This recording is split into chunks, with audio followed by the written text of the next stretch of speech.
and parents too. Start the show today opening phone and text lines to hear your own horror stories about unruly parents harassing referees, coaches, or even the kids themselves. Youth, sports, and you. Why are you so into it? And have you been one of those overzealous parents screaming at the kids on the other side? I'm Marjorie Egan. Then it's GBH News Executive Arts Editor Jared Bowen on the 69th edition of the global phenomenon Eurovision. And because there's always a Trump angle, why the president is living out his Broadway dreams at the Kennedy Center, and some local shows to see as well. It's all ahead. Hour number 1, Boston Public Radio, 89.7 GBH, live from the Boston Public Library.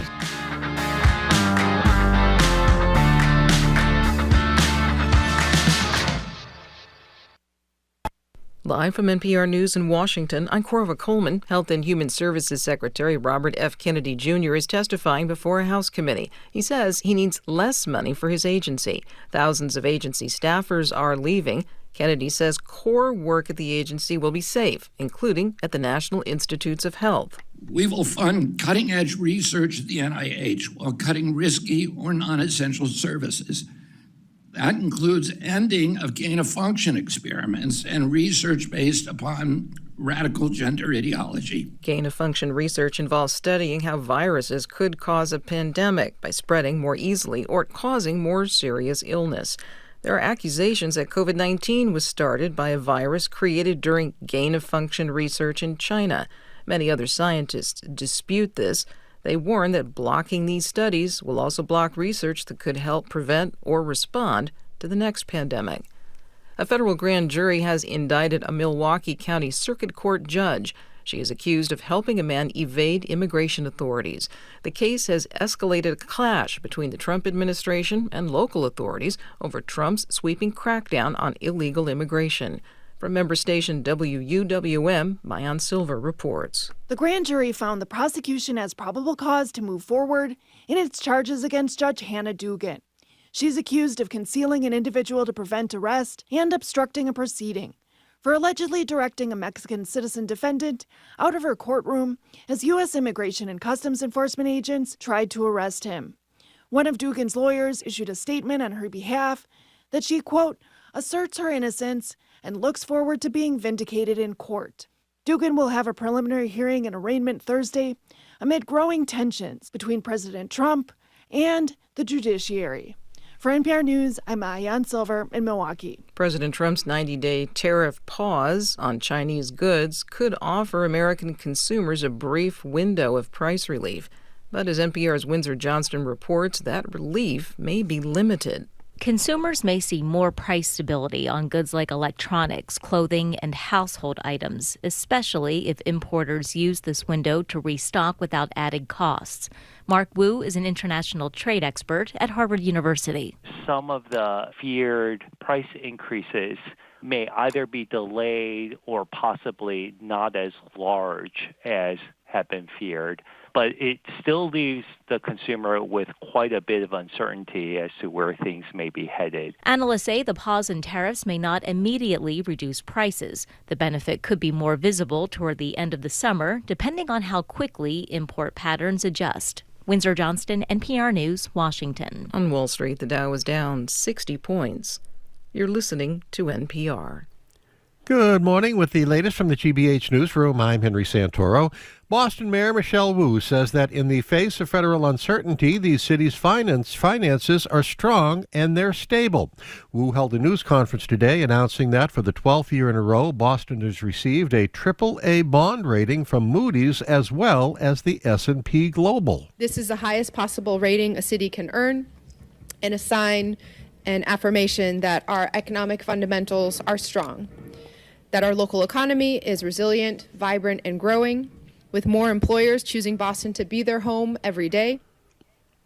Wu's announcement comes as the city irons out its budget for the coming fiscal year. Under the mayor's proposal, spending would increase by 4.5%, but Boston would eliminate nearly 500 municipal jobs and make no new hires. She says that in light of the uncertainty the city is facing when it comes to federal funding. An article in Rolling Stone magazine says that when ICE arrested Roseanne Ferreira de Oliveira last week in Worcester, the agents were able to lure her out of her home where they could arrest her by using her children and grandchildren as bait. The article goes on to say that when the situation rapidly devolved into chaos and community outrage, multiple recordings of the incident went viral, and the incident was the focus of a Worcester City Council meeting last night. Sports. Red Sox wrap up their series with the Tigers in Detroit tonight, and it's win or go home for the Celtics Knicks, who are at the TD Garden for Game 5. This is GBH News. Support for NPR comes from NPR stations. Other contributors include CFP, Certified Financial Planner Professionals, committed to acting in their clients' best interests. Learn more at letsmakeaplan.org. And the listeners who support this NPR station.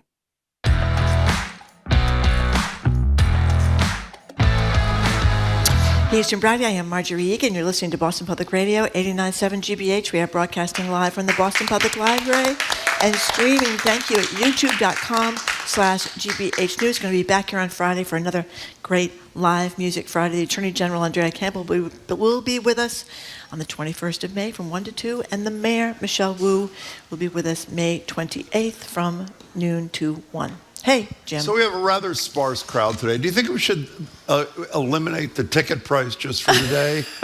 If you're in the neighborhood, come on down. There are a lot of seats. Come on down and join us at the Boston Public Library. We'll start today. This is Marjorie's insistence. Trump-free, instead talking about bad behavior elsewhere. That's right. In everyday life. Massachusetts Youth Soccer has this new code of conduct, not just for players, but parents too. Handshakes before the game, which I love, between the players, plus a sportsmanship message read aloud before the first kickoff. We should actually try that in Congress. The league decided to implement these new rules after widespread misconduct on the sidelines by the parents. As you know, it's a growing issue in youth sports, not just soccer. Parents getting so involved in their kids' games that there's a referee. This is incredible. There's a referee shortage in Massachusetts sports at that level. This is according to BZTV, because parents are so abusive. So the lines are open at 877-301-8970 on sports parenting. What do you make of the new rules? This is a step in the right direction for making sports fun again for kids. And why are so many parents so invested in their young kids' sporting activities? 877-301-8970. I'm laughing because we got a text at the moment, the second we announced we were going to be talking about this, from the Director of Operations for Andover Soccer Association. He says, all right, I don't know if it's a man or woman, but whoever. We have 1,500 players, over 200 coaches. I just heard you be talking about this. I'm looking forward to it. Sadly, this policy is needed. Behavior all around, players, coaches, parents, has gotten much worse. What's that person's job? They're the Director of Operations for Andover Soccer Association. Oh, perfect. Give us a buzz. 877-301-8970. We want to hear about parents behaving badly on the sidelines. There was a great story, I think in USA Today, I'm not sure we read this morning. This 13-year-old soccer player is playing the game, and she's a rather aggressive defender. Yeah. And a parent on the other side is giving her the finger through the whole game. And the 13-year-old walks up to the adult giving the finger and says, quote, "You realize I'm 13 years old and you're a grown adult." Yeah. And good for the And you know, kid. the little kids, lots of times you see high school kids or the referees, and I feel really bad for them. They're like 15, 16, getting screamed at by the parents. They have a great thing locally. This was a player's enraged father chased a local soccer official, Mary Fitzgerald, to her car, shouting expletives, falsely labeling her a lesbian, and gesturing menacingly. And you know what Fitzgerald did? What? She quit.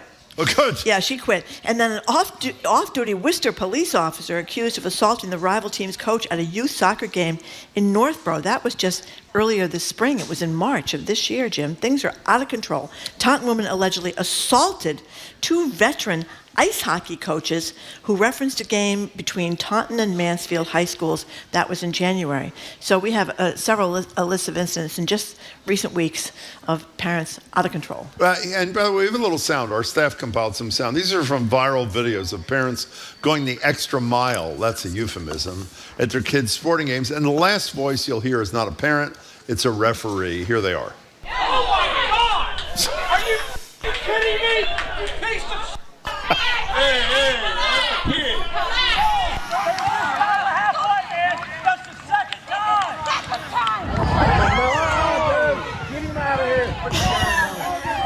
will send you all home, and they will enjoy the match without you. You know, there's occasionally I shouldn't be laughing. a game where the referees ban the parents. And occasionally, there have been seasons where the parents behave so badly that whatever the athletic league is bans the parents or any spectators for the whole rest of the... Oh, this is the person who sent you the text. So let's go right to her. Becky in Andover, thank you so much for calling. Welcome to the show. Hi. Hi, Becky. Hi, Tim and Marjorie. First-time caller, long-time listener. Thank Great, you a lot. thank you. We're really So glad you tell called. us, are these parents out of control up there in Andover? It is everywhere across the state and across youth sports, unfortunately. So what do you think is going on? Why has it become so vociferous and vicious? That's a really good question. I think a lot of kids are just overscheduled, and the competitive nature of parents are trying to live through their kids. Yeah. I saw a parent get kicked off a field by a referee on Saturday. What'd they do? They were yelling at the ref, a little too intense in the game. Yesterday, I was on a fourth grade soccer field, and a parent was dropping the F-bomb. Oh, my God. About their kids playing.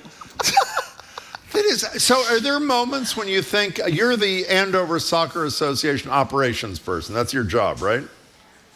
Correct. Okay, are there days where you say, this just isn't worth it, this isn't what I signed up for?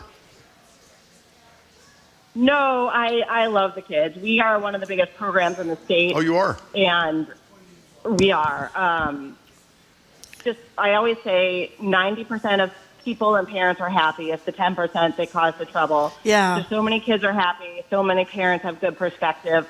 But it's the loud voices in the room and the parents that are a little too intense that cause all the trouble. You know, before you go away, Becky, and we really appreciate your starting us off with that text and that call, what do you think of this thing that we mentioned, this statement that's read at youth soccer games in the States now? The kids have to shake hands, which I think makes a statement not just to the players, but to the people in the stands. A message is read about good sportsmanship before the game. Do you think that'll help? I think it has helped. I sat in on a lot of meetings. This comes from U.S. soccer, not just Matthew soccer. Yeah. Oh, I didn't know that. Okay. There were plenty of instances of emotions running high and fights happening in the post-game handshake. We ask our coaches and parents to follow a 24-hour rule. Which Sit is? on an email or a talk with the coach or anyone for 24 hours so that you can cool off. That's great. Oh, I like that. Hey, Becky, can I ask you one last question?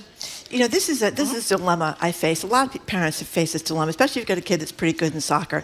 You know, the game. Like your daughter was. It's a long game. You know, when you're talking to the parents at the sidelines, you're petting somebody's dog, and and all of a sudden your kid gets a goal and you miss it.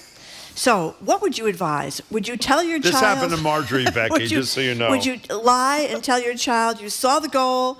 Or would you tell the truth and apologize and say you were Excellent chatting with question. other parents and you missed the goal and you're really sorry because they haven't gotten a goal in 5 games?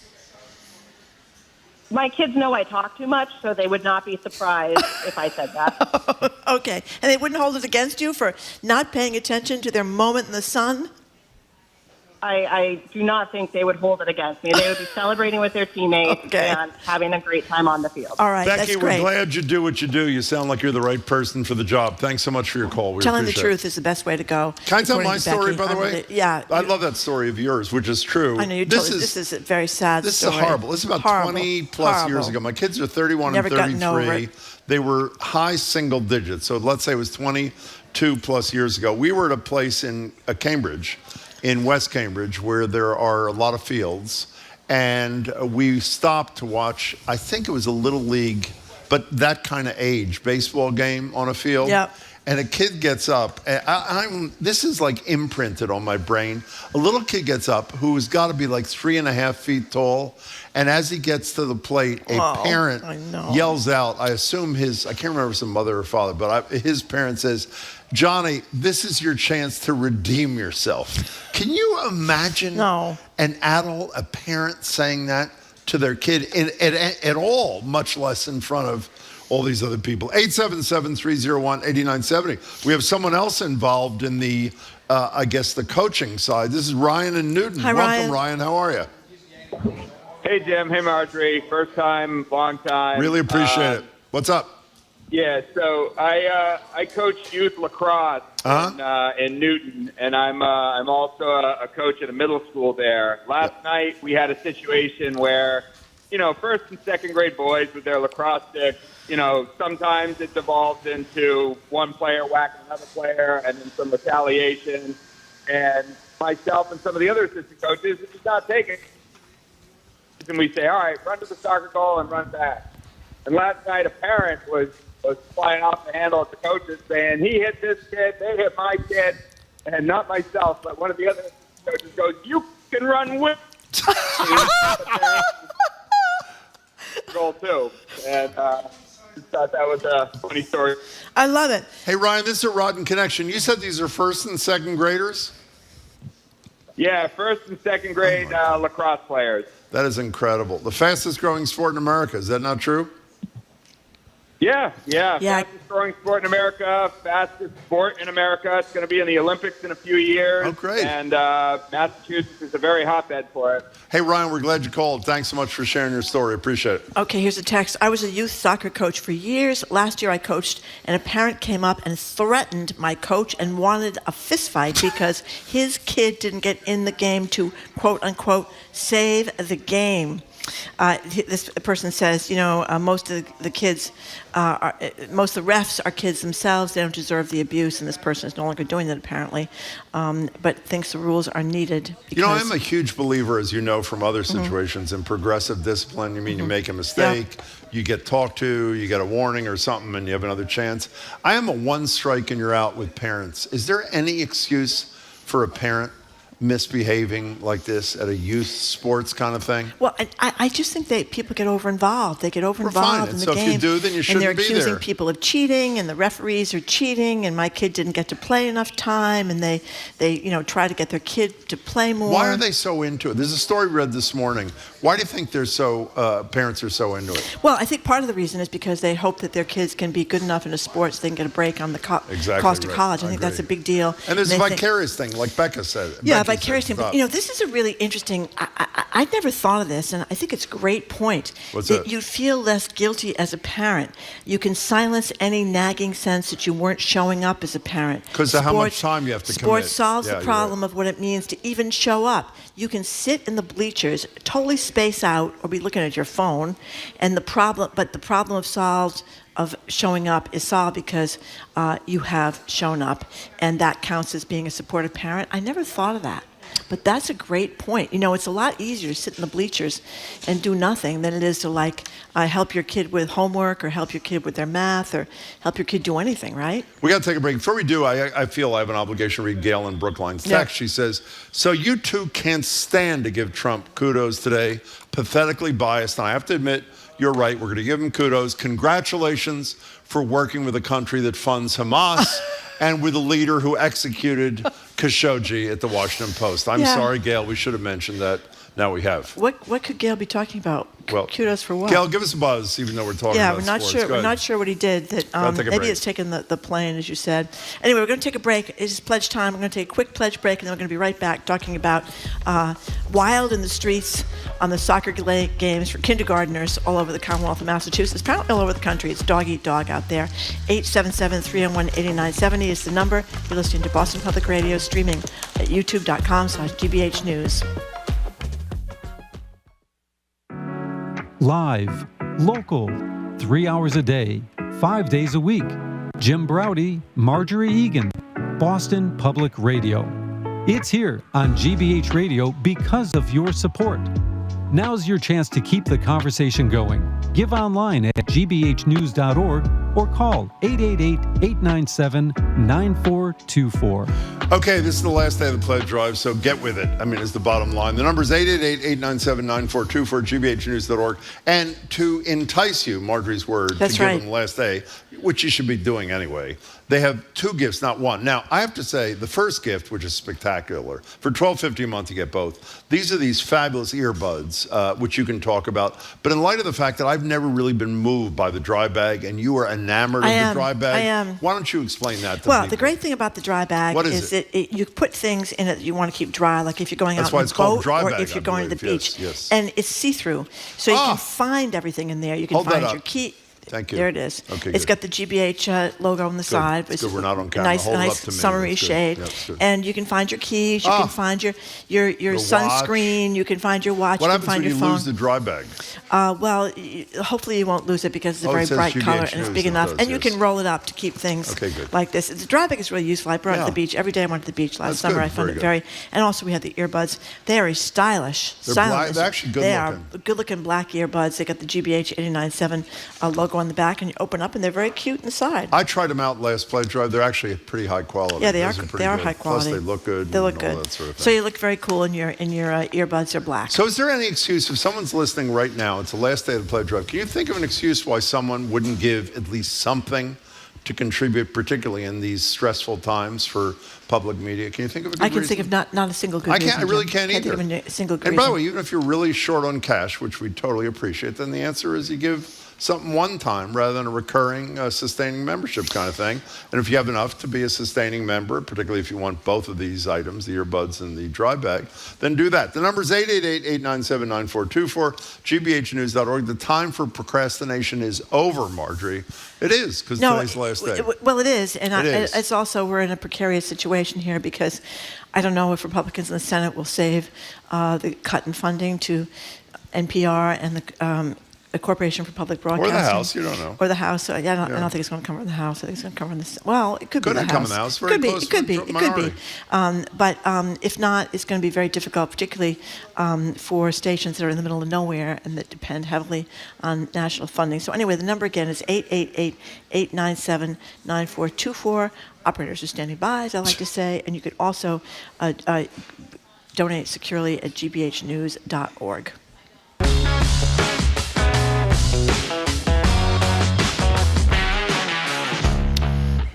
Welcome back to Boston Public Radio. Jim Browdy and Marjorie Egan, live from the library, streaming at youtube.com/GBH. If you're just tuning in, we're talking about youth sports or sports parenting, sports irresponsible parenting. Becky, who is involved in Andover youth sports, said it's the 10% who create a problem for the other 90%. So we're talking about the 10%. And by the way, if you're one of the 10%, why don't you sort of belly up to the whatever here and give us a buzz. I say one strike and you're out. You misbehave as a parent at an event, a sporting event that your kid is participating in. You shouldn't be allowed to come here, or at least suspended for a year or some such thing. Apparently, a lot of people that are referees ask for police escorts to their cars after the game because they're worried about the parents chasing them into the parking lot. But listen to this text. Yeah. We push our kids to win, win, win, make money, get to the top. Then when they become parents, we wonder why this happens. Wake up.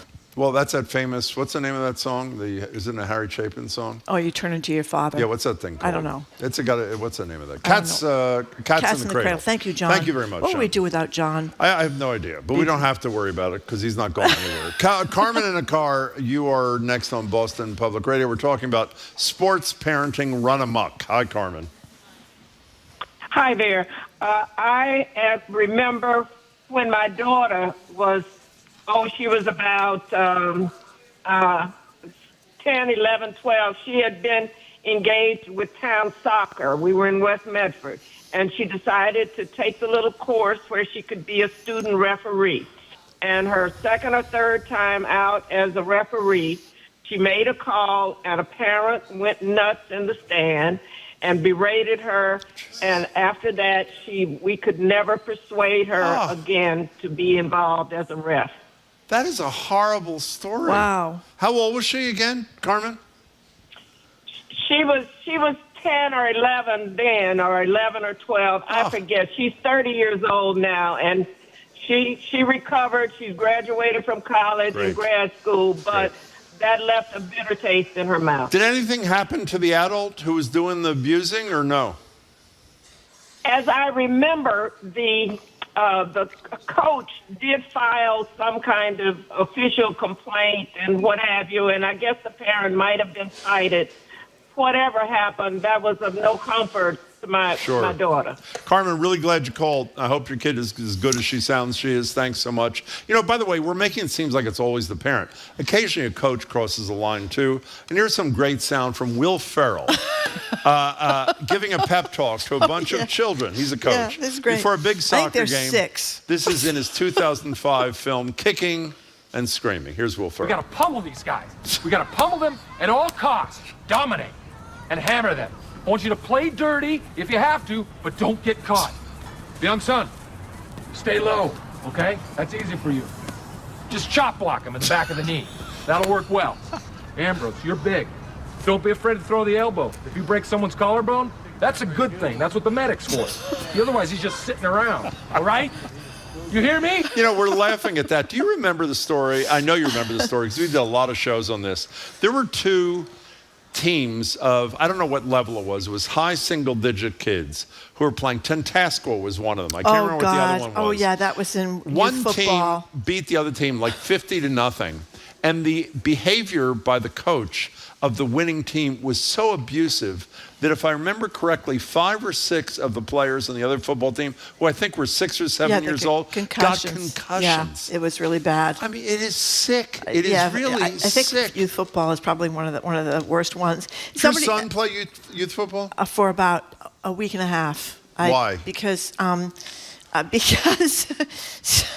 he's like 7. Steam is coming out of his head. You know, it's like 95 degrees. And I said, my son needs some water. Oh. And the coach says, you have to wait till timeout or something like that. I said, what are you talking about? It's like 95 degrees. He's 6, whatever it was. So that was the end of that. Okay, that's good. Anyway, here's Chris in Cambridge. This is why skateboarding is the best. No rules, no coaches, no winning, no losing, no correct way to do it, no set practices, just pure fun.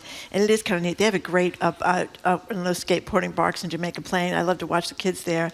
They're having a blast. And here's somebody else who says what you just said, that coaches can be real jerks too. My kid wasn't getting any playing time, so I approached the coach just to say he's not getting any playing time. Is there anything we can do to help? And the parent says, before I could get the sentence out, the coach lost his ever-loving you-know-what in front of everybody, started screaming at me, and I was mortified. Let's go to Jesse in Fitchburg. Welcome to the show, Jesse. Thanks for calling. Hi. Hi, guys. How you doing? Good. Love chatting with you. Thank you very much. I have so many stories about just being threatened, but the best one was a ice hockey girl was going to strike another girl from behind, and I restrained her arm and then threw her off the ice. Her mother came down from the stand screaming death threats at me. I told her, look, your team's going to forfeit unless you get out of the rink. Then had to call the rink manager over, who was Tom Barasso's father, and he had a police escort come and get her out of the thing. And her, I mean, it was just other like mites, which are 5 to 7 year olds brawling. The whole thing, members trying to come over the glass. I mean, it gets really, really bad. And that was a scrimmage game.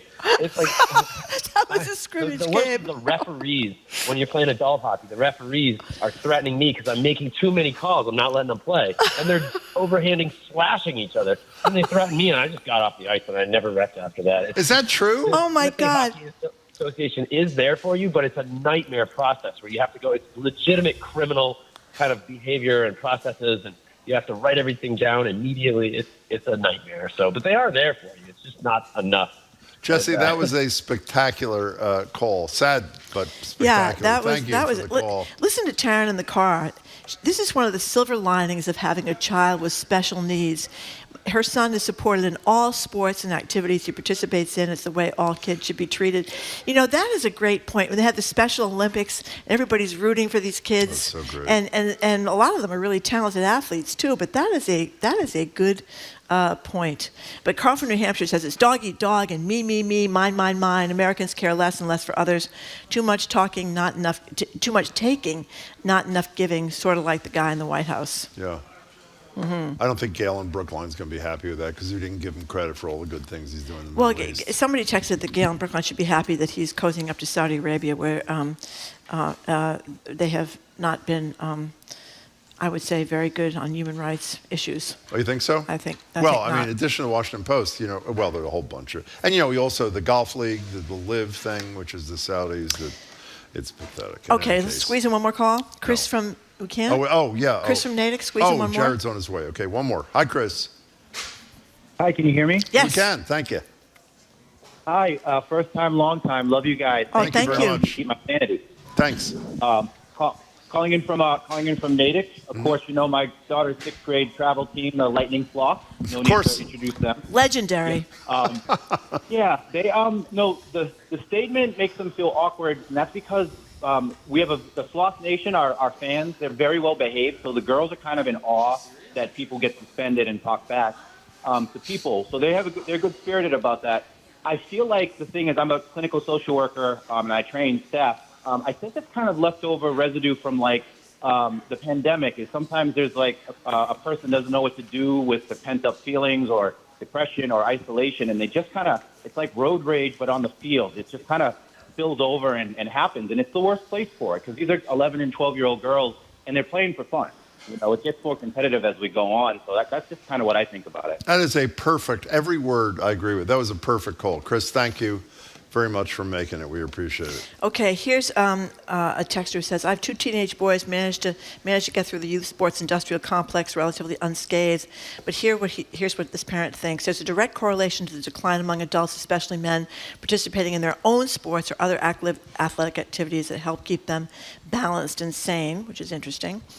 Everything feels so consequential now. Parents are literally tying their kids' sports performances to their kids' futures, so parents have become extremely protective in that regard. And I think that gets back to the idea that you're going to get some money off the astronomical cost of college if your kid gets a scholarship. How many get an athletic scholarship?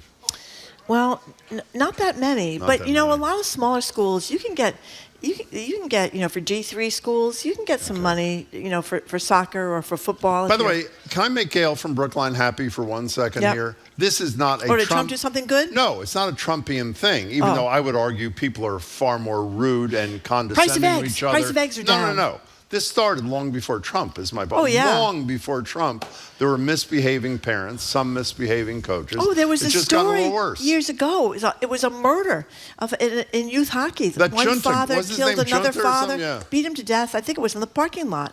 In Massachusetts? Yeah, it was right up of roof. I remember doing stories on it when I was at the Herald. Okay, we're done. I don't remember why they got into such a fracas, but they did. Okay, we are moving on. Yep. Up next, we're going to be talking to Jared Bowen. He's going to tell us why there's no more nudity going to be allowed at the Cannes Film Festival, Jim.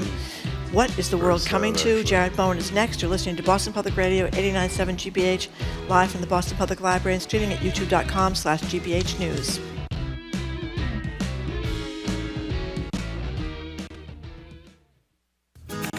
It's time to support Boston Public Radio on GBH. Listener contributions pay for the program and keep it on the air. You don't have to give much to make a difference. Please make a difference by giving now at gbhnews.org or by calling 888-897-9424. Here is the number and the website. Again, 888-897-9424 or gbhnews.org. As we said before, we got 2 great gifts today for $12.50 a month. You can pay all at once if you want to, but it's easier in your wallet to give $12.50 a month. We have the wireless earbuds, and they are black, very stylish looking. And we have the GBH dry bag. Jim makes fun of it, but it really is good when you go to the beach. You don't want to get, never mind water. You don't want to get You ever used it really? You really use it? Yes. And it's really done a good thing for you? The big thing of the beach is not just wetness. There's water there. That's true. It's sand. Sand. It's sand. Sand. Do you want to get sand all over your suntan lotion? You want to get sand on your phone? That. You don't want to get sand. It keeps the sand out. That's a very big deal. So here are some nice comments, listener comments. I love to read these. Read the first one. This is great. This is from Juliette in Cambridge. I've listened to NPR every morning with my dad in the car on the way to school since 2011. Great. I credit NPR for helping me shape my vocabulary as a kid and keeping me informed as an adult. Thank you very much, Julia from Cambridge, for that. Suzanne from Boxford says, I've been a sustaining member since since I moved to the region, but with the current insanity, I feel the need to increase my contribution to help keep free and fair news on the air. Can we read another lifer? Like, here's Sarah from Providence. Yep. I've been listening to NPR all my life. My parents used to listen in the car on all of our road trips. These are great. Now I'm 40 and it's still the only news I trust. All things considered. Theme song will always make me smile. I love Jim and Marjorie and wake up to the morning edition every day. Those are great. Those are really great. You always talk about how you donated when you didn't have any money and you were a kid and you were listening to this all the time. I wasn't a kid. I was before I worked here. In your 20s. So I used to plan. I had favorite shows. I used to plan my life around if I could. If I knew I was going to be in the car driving somewhere, I'd try to be because that was before obviously streaming and all that kind of stuff. Yeah. I would try to be in the car so I could listen to those certain shows. And I think you really. Radio is different. It's an intimate medium, it is very intimate, where it's different than TV, it's different than newspapers. Yeah. And I think you really get close to the people you listen to on the radio. You like their voices, and you don't like it when they're on vacations. So here's the number, 888-897-9424, gbhnews.org. We have these really 2 gifts today for $12.50 a month. The dry bag, the GBH dry bag, you can take to the beach, keep the water and the sand out of your stuff. Or you take it on a boat if you're going on a boat, too. That's a good point. Yeah, it's a very good point. There's Thank water. You. Water surrounds the boat, Jim. That's How why about it's a important to keep body-size things dry bag? Wouldn't that be a great idea? Because I don't like sand getting on me either. That's right. How great would that be? You just crawl in that damn thing? Yeah. Have a little air hole? You could hop across the beach. Okay, fine. Last day of the pledge. 888-897-9424, gbhnews.org. Thank you.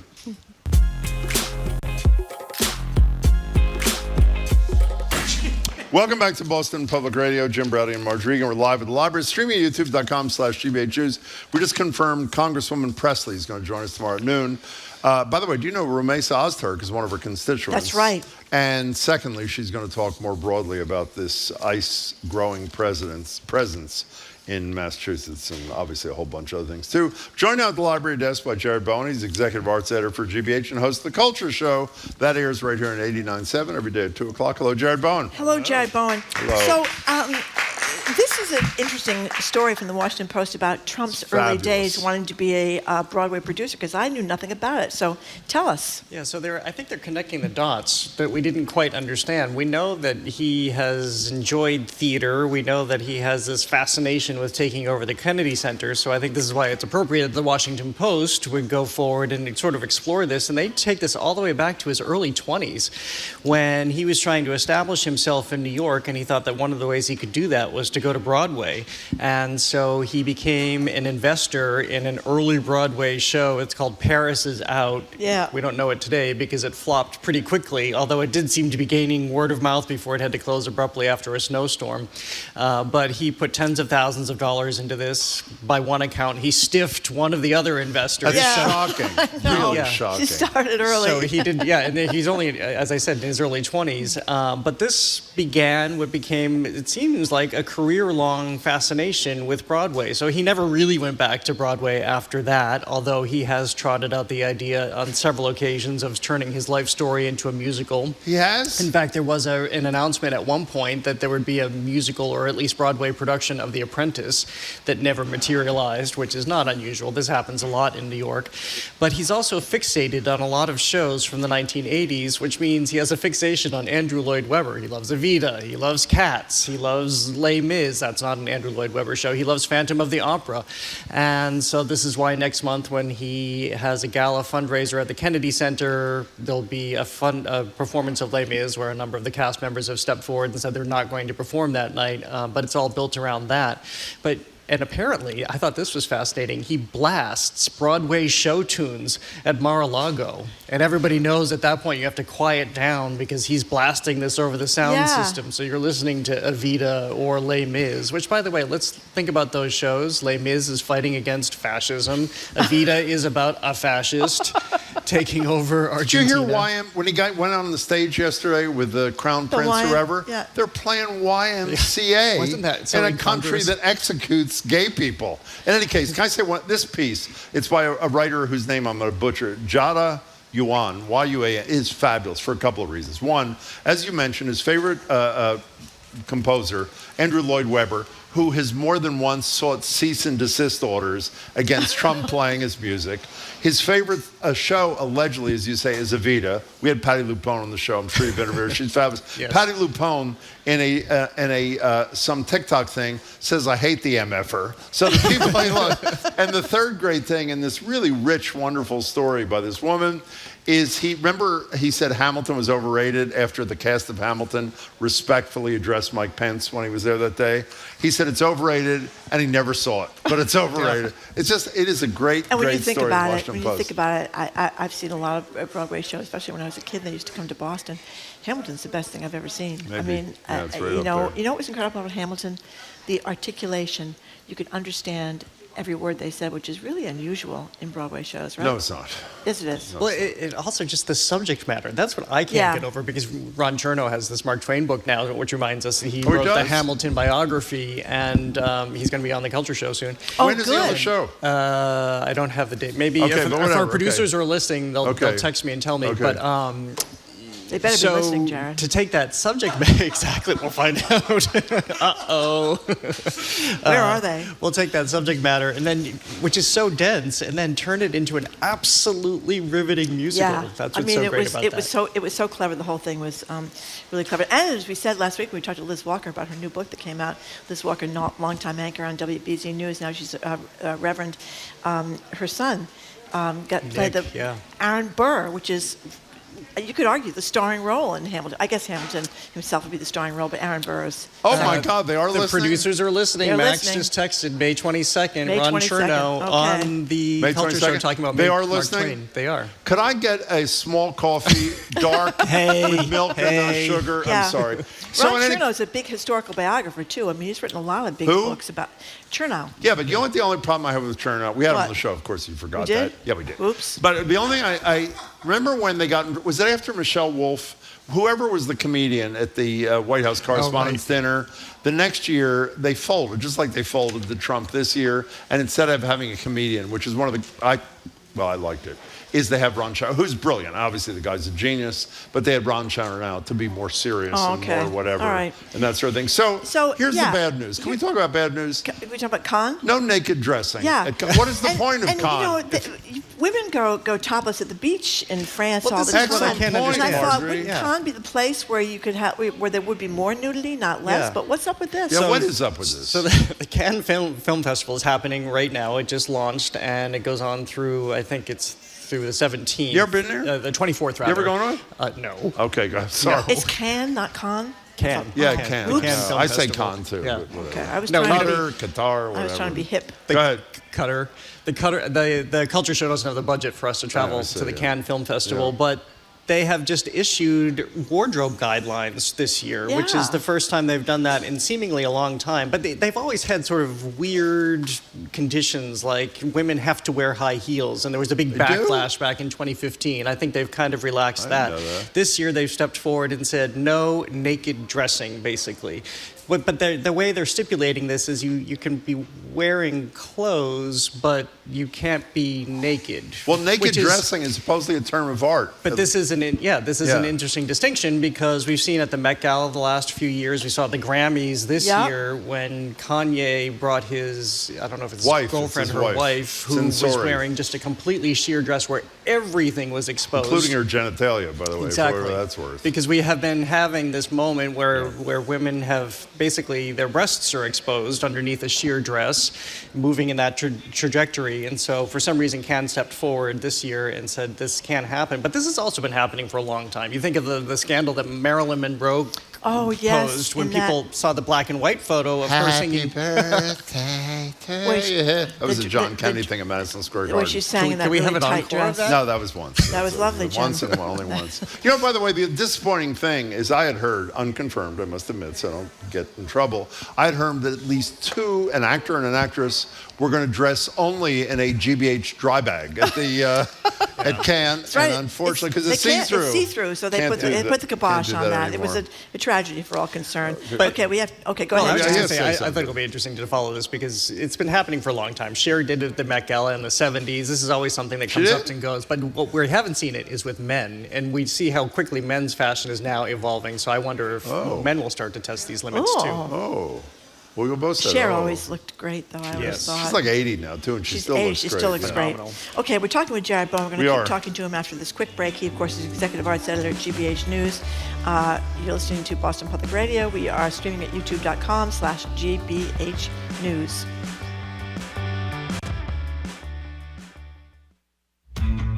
Think about it. For 3 hours every day, you get to hear thought-provoking conversations on local, national, and international issues for free.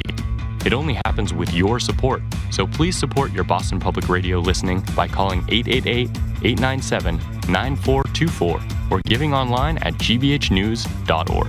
Okay, the number again is 888-897-9424 or gbhnews.org. This is the last day of pledge. If you've been hesitating, this is a day to donate. Our show's on for 2 hours and 15 more minutes, and I would like it if you could donate during our show, not Jared's. Jared's here.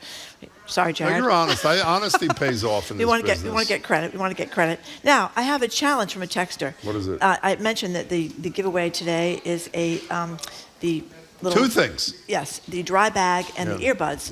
And the texter wants to know, when you open the dry bag to get stuff out, how do you keep sand from getting in there?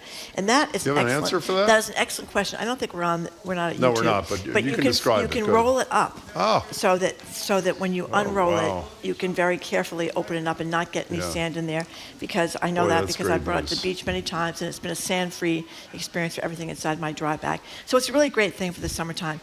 But it's a really great time to donate because we are under some threat from Donald Trump and the federal government. They're not going to fund what goes on here and all across the country. So if you've been hesitating, this is the time to donate. The number again is 888-897-9424, gbhnews.org.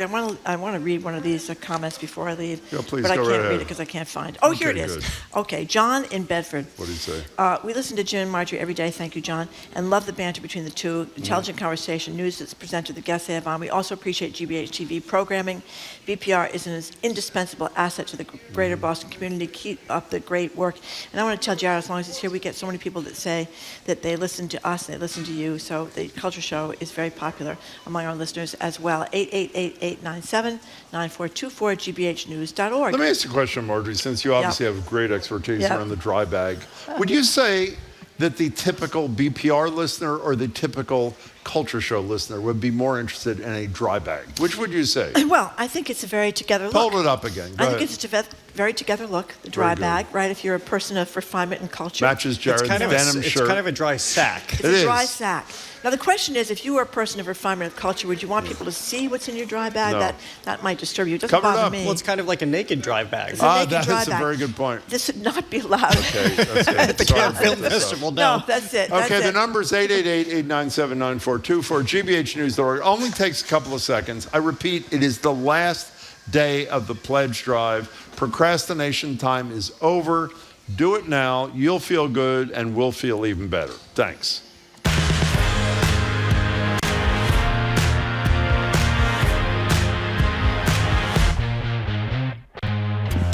Welcome back to Boston Public Radio. I'm Marjorie and Jim Browdy, live at the library, stream at youtube.com/GBH News. We're continuing our conversation with Jared Bowen. Okay, because it's a pledge, we don't have as much time as usual. We could talk about the Eurovision song or go right to Kimberly Akimbo. You know what's a great thing in radio? To tell people what you're not going to talk about. Okay. They love that, by the way. So, but there are a few other things we're not going to talk about today. Well, I think we should talk about Kimberly Akimbo. Let's do it. Let's go to that. Let's do it. Really, really a great show. This is, I don't say this very often, but this is a Stop What You're Doing and Get Your Tickets Now show. It's really, really great. And it doesn't, I have to say, this is an awkward thing to say, to tell people, but it doesn't sound like a great show or something you would want to see, but it's so beautiful. So the story is, by the way, this is written by David Lindsay-Abaire, the Pulitzer Prize winner. He is from South Boston. Oh, right. And now is big in the theater world. Is he PU too, or am I wrong? Oh, well, go ahead. He's in New York now. Forgive me, I don't know. What did he win the Pulitzer for? I think it was Rabbit Hole. Rabbit Hole. Okay. Down the rabbit hole. My God, not down the rabbit hole, but go ahead, Jared. Yeah, so anyway. So he also won the Tony for Kimberly Akimbo. And it's a musical about a girl 16 going on 70 because she has a disease where she's aging very quickly.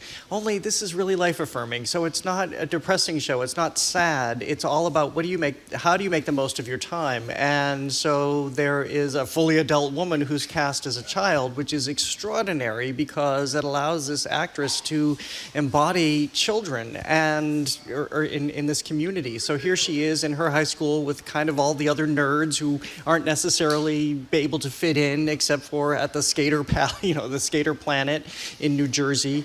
And she's really the adult in her family because her father has a drinking problem. Her mother is a hypochondriac who doesn't really care about her, has kind of moved on to life after her. Her aunt's a grifter. But this all becomes all funny too at the same time. And so again, we see what she does with her time, and that even though this childhood can be awkward, and this is the great thing about looking at teenage life and how awkward it is, whether you're in high school or the things you do outside of high school, or whether your grifter aunt conscripts you to commit mail fraud, it all unfolds in this musical, which ends up being hilarious and sweet and, as I keep saying, very life-affirming. Am I right? It's only there till May 18th? It's only there through May 18th at the Emerson Colonial Theater, presented by Broadway in Boston. So you have to get with it. So how about the Davis Museum at Wellesley College? Free. The Davis Museum is free, and by the way, it is rabbit hole, I think. Rabbit hole? Yeah, okay. I was just looking at my notes.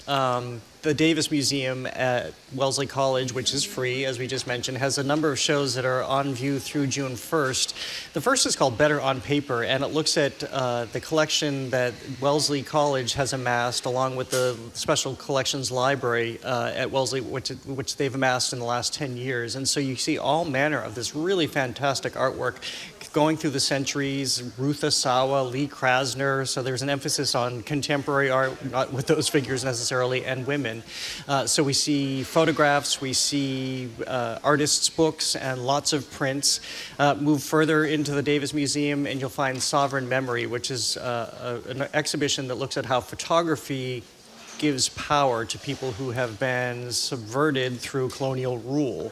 And so here we see all manner of photographers like Cara Romero, who is a Native American photographer. She has a piece called The Last Indian Market, which is a play on the Last Supper, but shot in a very famous Santa Fe restaurant, which is very recognizable. So you have all the figures and many prominent Native Americans gathered. So your eye is immediately drawn to that in this gallery, and it really is, again, reclaiming.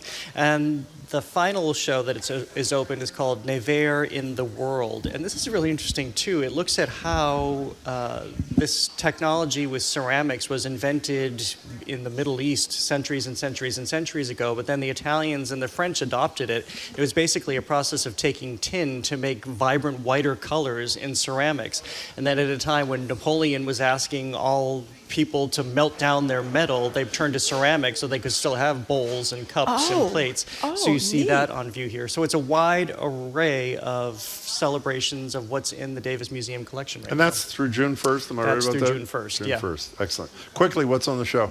So we're going to be talking to Norman Smith, the Owl Man of Logan. He goes, I've heard about this guy. yeah. Go ahead, I'm sorry, this is great. And this is great. People, before you go listen to the Culture Show, you should check out the photography of Raymond McDonald, who goes out and photographs this. But he gets the call that there's a snowy owl at Logan, and he'll go out and rescue the owl because you don't want it to run into a plane, and then it gets released into the wild. He's rescued more than 900 at this point, and banded them all so they can track them. And then we'll be talking about the Titanic exhibition that was that's still in Boston. What'd you think? I loved it. I thought it was fantastic. I thought it was phenomenal too. You went as well, and I went as well. Love the iceberg in particular. Yeah, we get a picture. You can touch. Yeah. Oh my God, it's great. You can do the, the Kate. What's wrong with that? I like the iceberg. You can be in the bow of the ship. You can pose in the bow of the ship, just like Kate Winslet did in Leonardo DiCaprio. But you can't do it with your naked dress. You can't do it with your naked dress. That is correct. Thank you very much, Jared Bowen, Executive Arts Editor at GBH and host of the Culture Show, which airs right after us at 2 o'clock.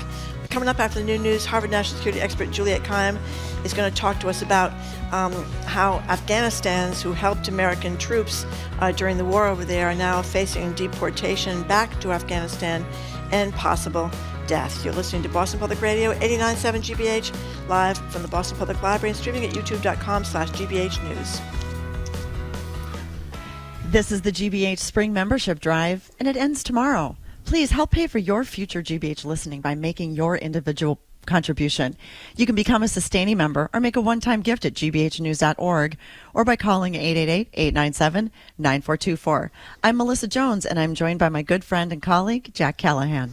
And as we draw to this hour to a close, we're now looking for 15 more contributions in about the next 6 minutes. 15 more contributions on this last day of the drive will help ensure that we end tonight with all the dollars that we need. We're not going to be back until next fall with on-air fundraising, so it's got to count, and it is counting. So help us out, please, 888-897-9424 or online at gbhnews.org. When you support GBH by giving $12.50 a month, we can thank you with two popular gifts. It's the GBH dry bag and the wireless earbuds. This is a special last day offer. That dry bag is waterproof with a buckle closure, and it doubles as a handle to keep your gear safe and dry from the elements.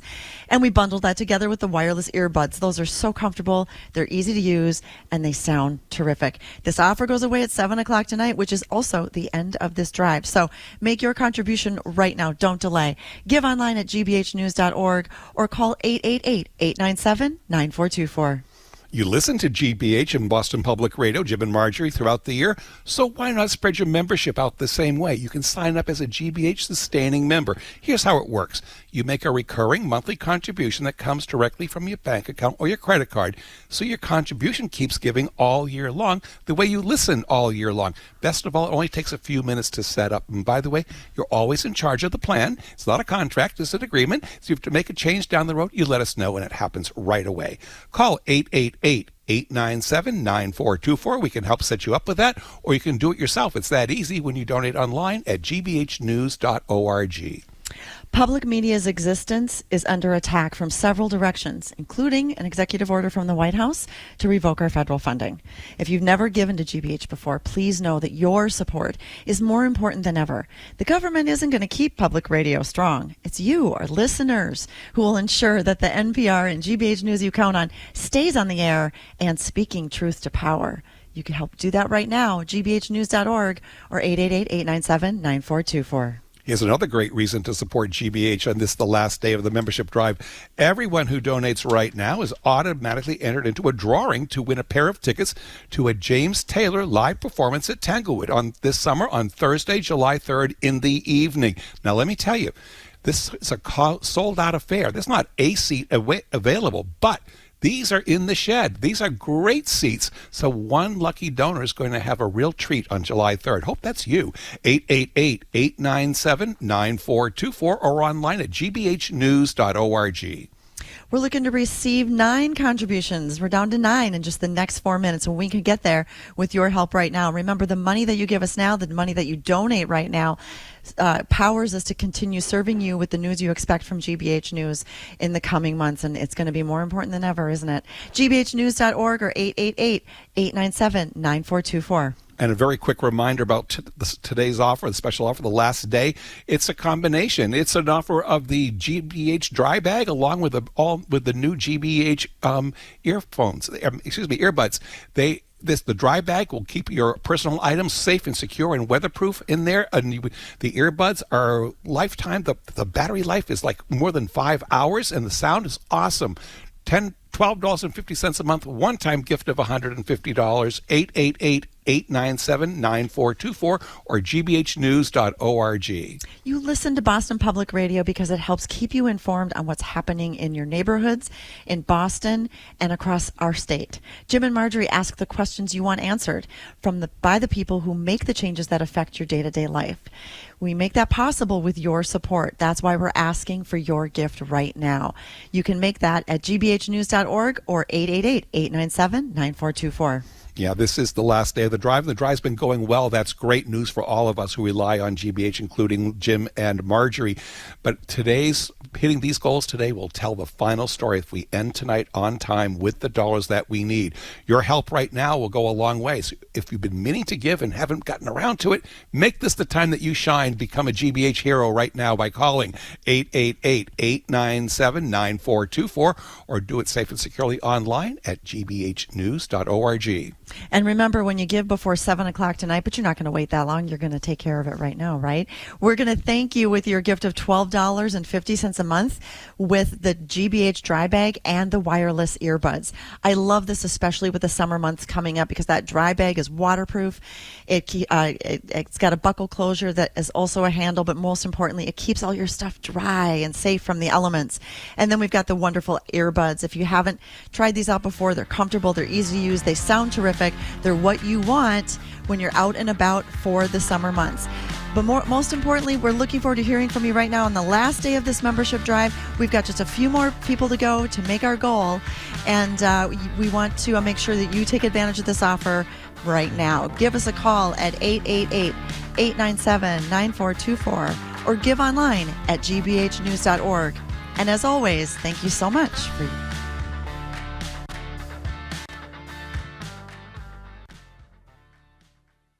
Funding for our programs comes from you. And The Huntington with The Light in the Piazza, a new production of Adam Guttle's Tony Award-winning score and Craig Lucas's profound book. May 8th through June 15th at the Huntington Theater, huntingtontheater.org. And MIT Federal Credit Union, with a full range of financial services. Their financial advisors are committed to helping members' money work for them. Membership's open to the public. More at mitfcu.org. Federally insured by NCUA. You're listening to 89.7 WGBH HD1 Boston. Online at gbhnews.org. GBH News. What matters to you? I'm Jim Browdy, head on Hour 2 of Boston Public Radio, live from the Boston Public Library. We talk with Harvard's Juliette Kayyem as Donald Trump travels the Middle East. We'll talk about Trump family grifting in that part of the world, plus Juliette's reaction to her former Department of Homeland Security colleagues ending temporary protected status for Afghan refugees at the same time that we're welcoming white South Africans into our country. I'm Marjorie Egan. For the first time since its founding in 1926, the Michelin Restaurant Guide is reportedly coming to Boston. We'll have to wait and see which restaurants will get that coveted star or stars. But is all this just a bunch of empty calorie hype and a chance for Jim to wax poetic about all the fancy-dancy places he dines at regularly and how otherworldly the food is? You'll have to tune in to find out. That's next. Boston Public Radio, 89.7 GBH, live from the Boston Public Library.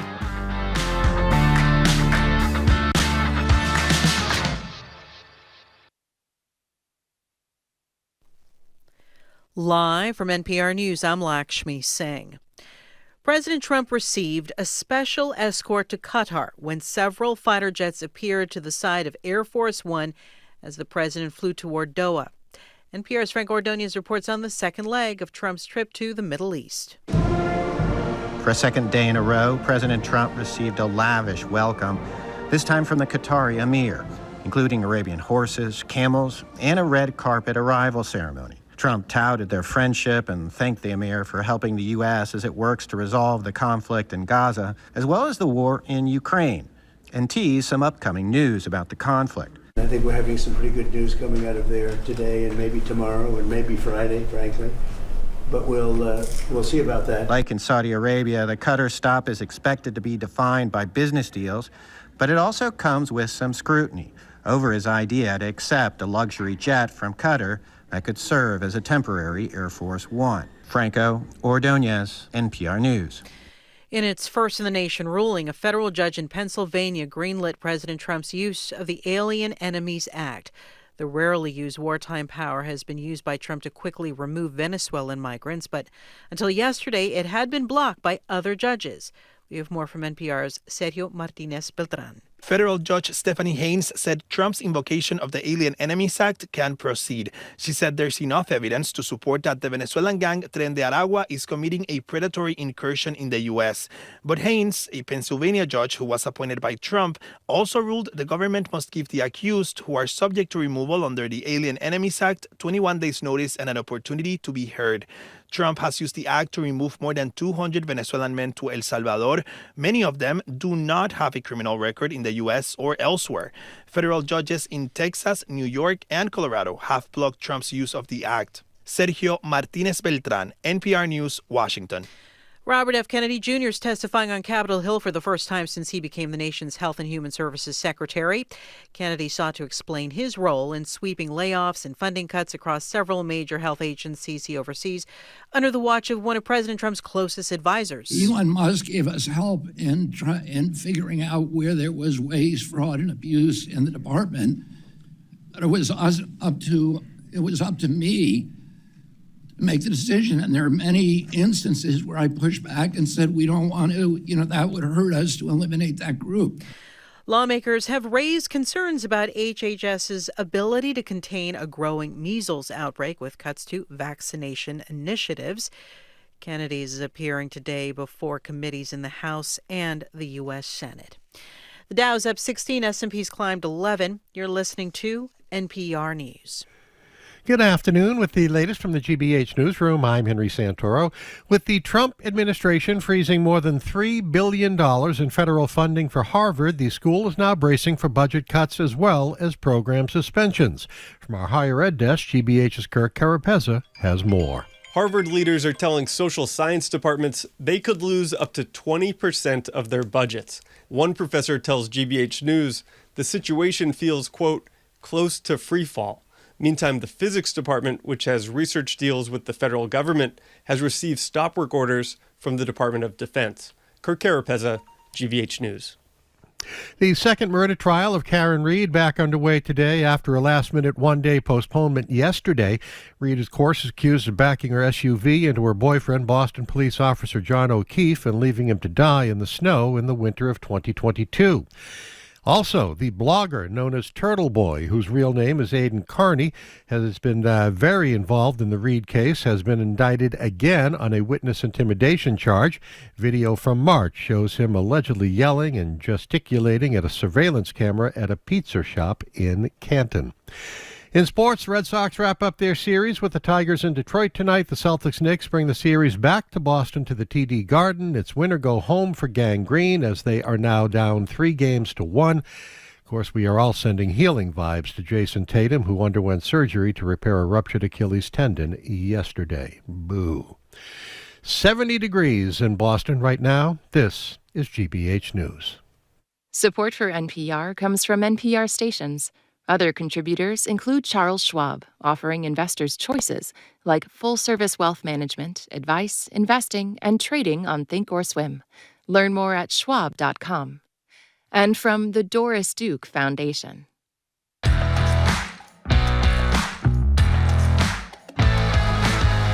Hey, it's Jim Browdy. I am Marjorie Egan. Welcome to hour number 2 of Boston Public Radio, 89.7 GBH. We are streaming from the Boston Public Library at youtube.com/GBH News. The Attorney General will be with us May 21st, and the Mayor of Boston will be with us May 28th at the library. Hey, Jim. We should also tease the consensus, our most soothing guest is on at 1 o'clock today. Simon Montgomery, very soothing. Yeah. We know our most soothing guest is not Juliette Kayyem.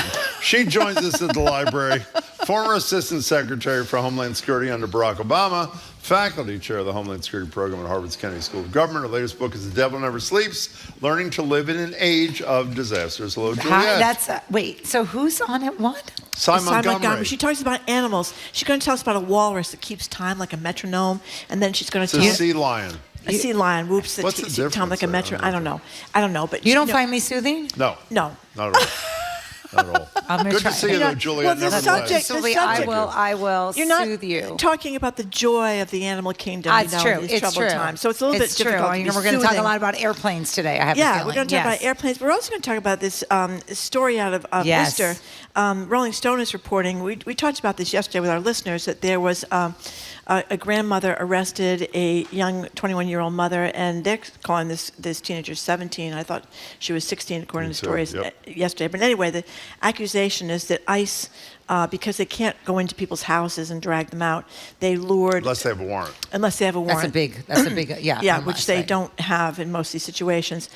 They waited until the daughter and the 17-year-old were driving off in a car and pulled them over to get under false pretenses, to get the grandmother out of the house. They use them as bait. I mean, it is just and then they use the baby as bait, the grandchild, because my understanding from the Rolling Stone story is they said, we're going to take you in, but we can't leave the baby with a minor with the 7.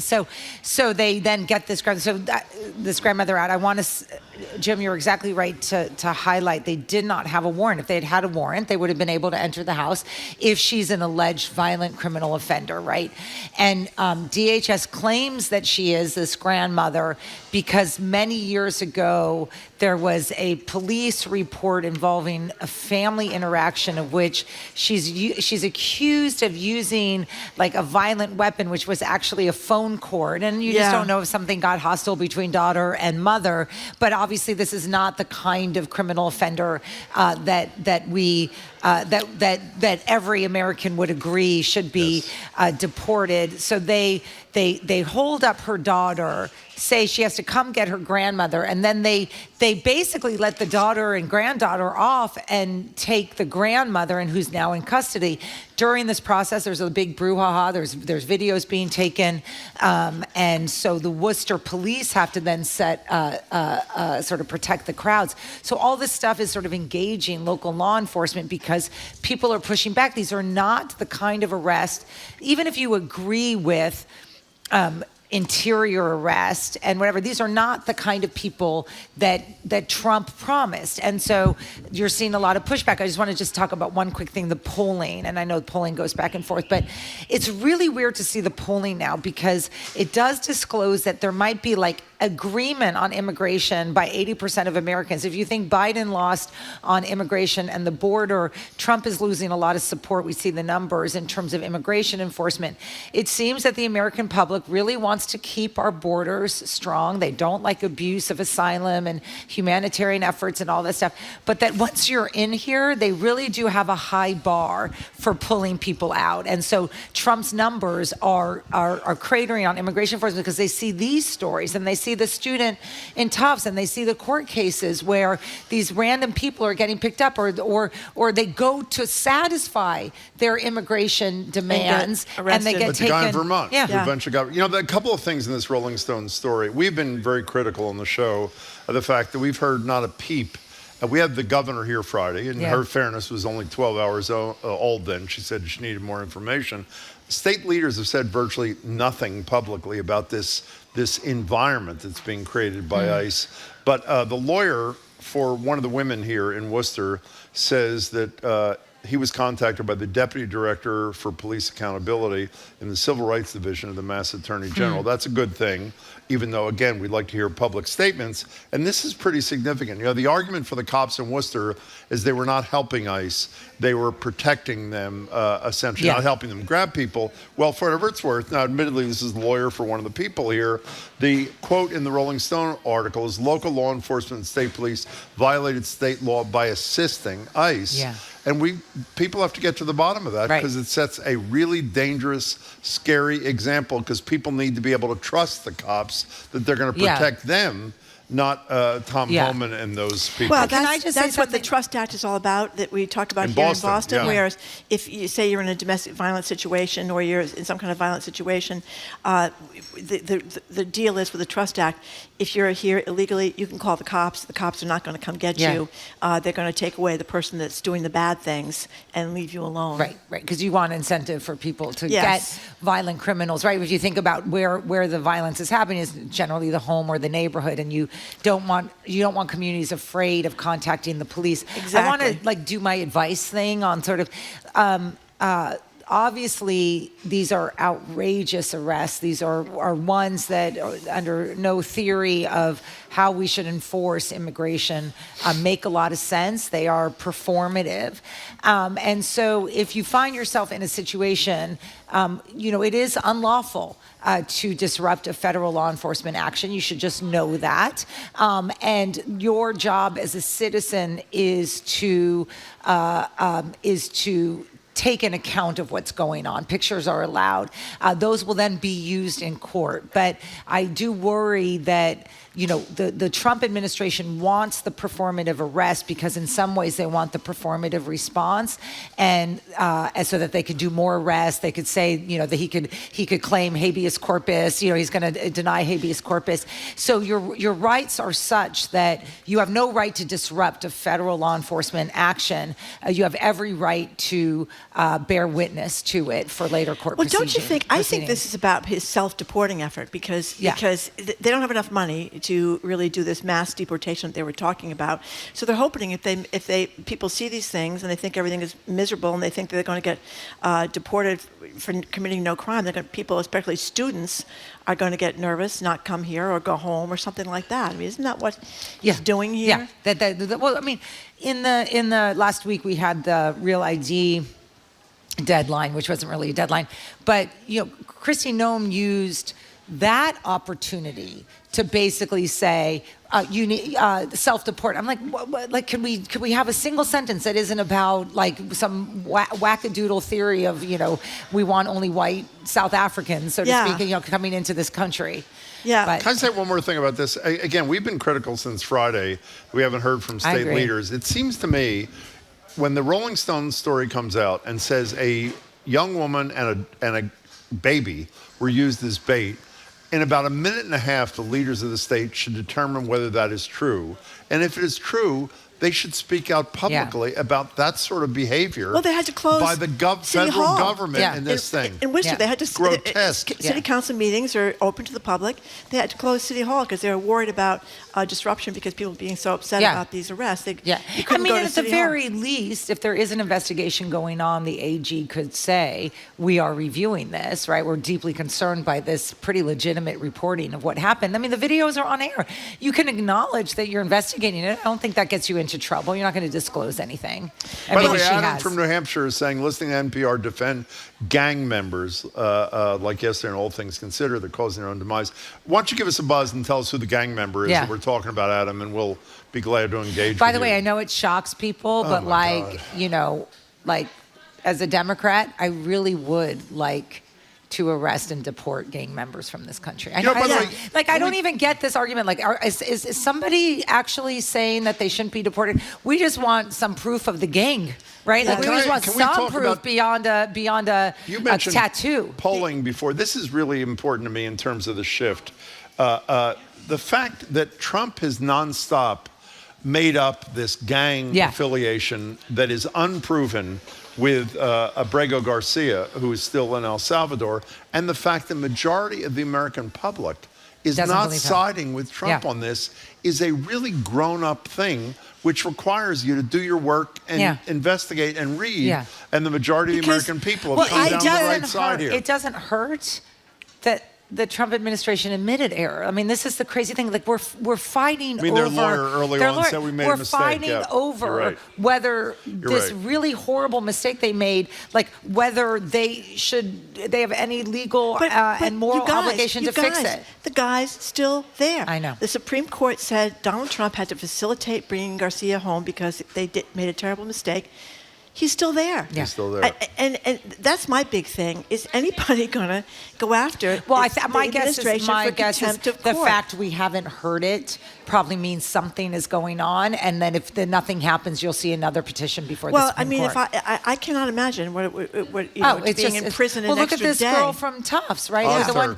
I mean, she was magnanimous. I mean, I would be. I mean, she was. Says America's still the greatest country. I mean, she's going to comply. And we hate immigrants, right? Yeah. In any case, we should take a break now. Oh, what are we taking a break for? Because it's pledge. Oh, it's pledge. Yes, and it then is. We'll be pledge. Back. Yes, we're going to talk with Juliette Kayyem more after this quick pledge break. We're going to talk about the white Afrikaners and the people getting shipped off to Afghanistan. After this quick break, you're listening to Boston Public Radio, streaming at youtube.com/GBH News.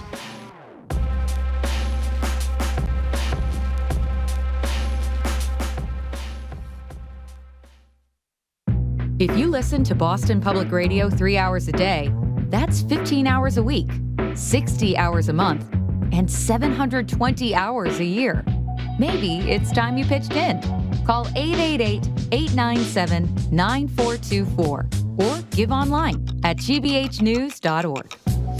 Okay, we have some very nice listener comments once again, which makes us very happy, and I want to give these people credit by reading some of them. And by the way, the number again is 888-897-9424 or gbhnews.org. Love the BPR podcast, says Mather from Falmouth, because I can listen after work, no more sitting in the driveway, moments waiting for a segment to finish. Here's Daphne from East Greenwich, Rhode Island. Because in these dark days, we all need public radio more than ever. I personally need Boston Public Radio for 3 hours, 5 days a week to keep me informed, make me laugh, give me a sense of community while still offering a diversity of thought. Judith from Chatham loves us and loves Jared's culture. So there you go, Jim. I want to read one more. Dee Dee from Boston. This is perfect. The question should be, how can I not support GBH? Now more than ever, we need to support freedom of speech. I couldn't agree more. And this is your last chance in this pledge drive. It ends today. And as Margie would say, our piece of the action ends in an hour and 41 minutes. So if you've been contemplating giving, now's the time to take a couple of minutes. You call 888-897-9424 or gbhnews.org. If you have time to leave a little statement or comment, that's also really valued here. But regardless, give what you can. And today, the final gift on the final day is actually gifts, plural, for $12.50 a month. What do they get, Marjorie? They get the black and the all black earbuds. We used to have them in white, now they're in black, and I think they're kind of nice. High black, quality. Actually. Very high quality earbuds, and they get the dry bag that you can put your stuff in when you go to the beach, go on a boat, and not worry about it getting wet or sandy, and you can see what's in it because it has a see-through side to it. It's a great gift at 888-897-9424. Here's a couple more of the listener comments. Here's Nancy from Chestnut Hill. She says that the sound of our voices, Jim, makes a positive change in her day. How do you like that one? That was very, very, very, very nice. And says Gwendolyn in Essex, thank you for getting me through these difficult times. I appreciate everything, especially the culture show. And Jennifer says, like so many others, I've been a sustaining member for years, but feel the need to give some extra support right now. Thank you for your balanced reporting and keeping me sane in these troubled times. So we have a lot of very nice remarks from people. The number again is 888-897-9424, gbhnews.org. The pledge ends today. This is the last day. If you've been hesitating, this would be a good time to stop hesitating because we could lose a lot of money here. 888-897-9424, gbhnews.org.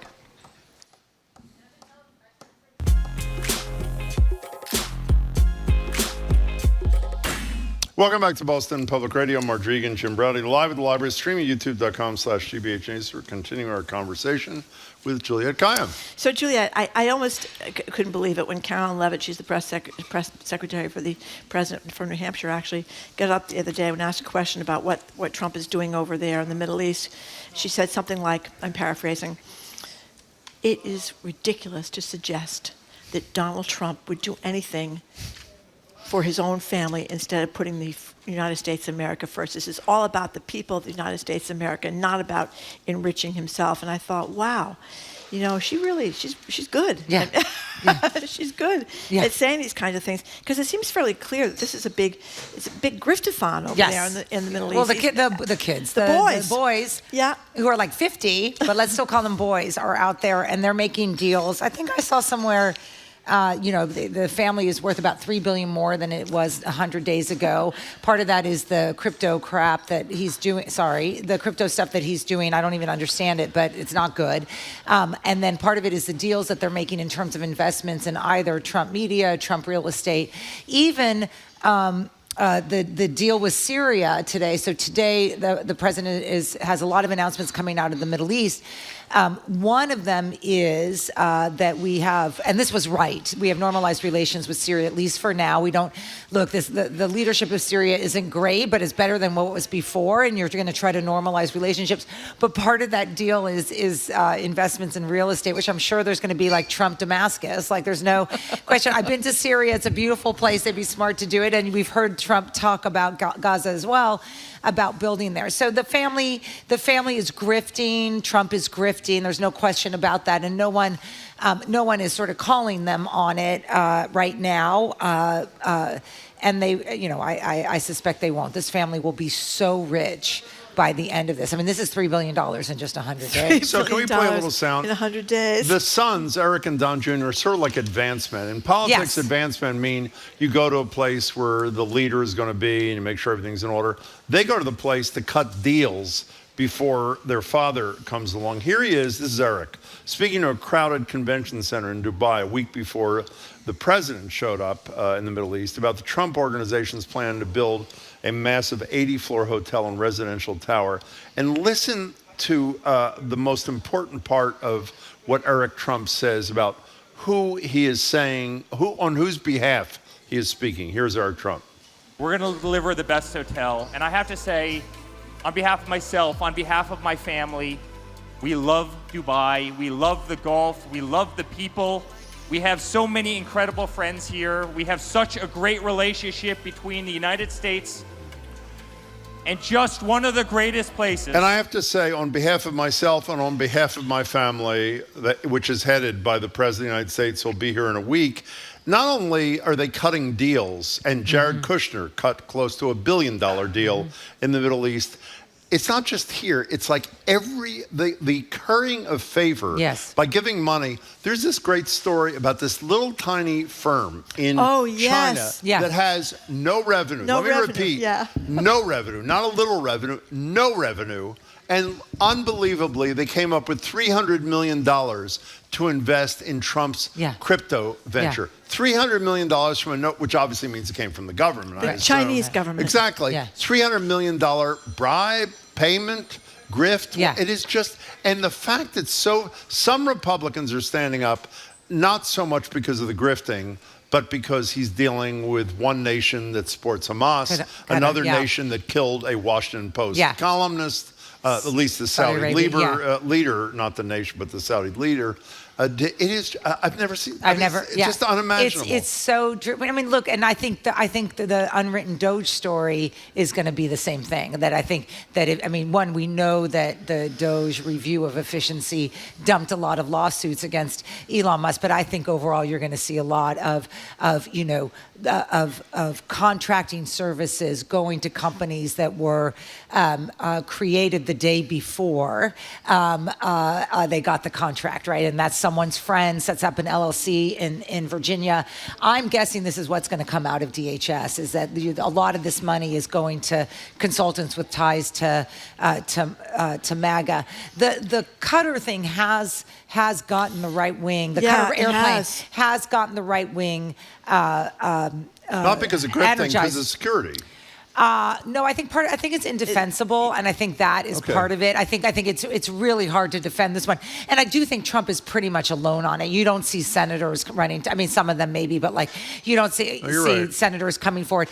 I think this one just seems so indefensible. On the security front, which is like the second story, I've been on air a lot about this. I mean, this is Air Force One. Just remember, Air Force One is any airplane the president is in. That's just okay. So this is Air Force One. This airplane, if the president is in it. But Air Force One, as a airplane for the president of the United States, not for Donald Trump, would have a lot more safety and security features in it, including a medical unit, including a missile defense. And then the big thing that I've been arguing about is when I saw the specs of the Qatar airplane that's being offered, it has no mid-air refueling capacity. Well, why would we want that for Air Force One? Let me think, right?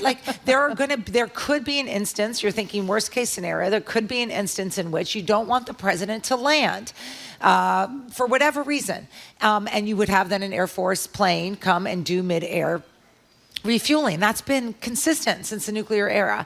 And it's built to survive a nuclear blast. Yeah, and I mean, there's lots of things that are just not acceptable, that are not. So basically, this is just an airplane.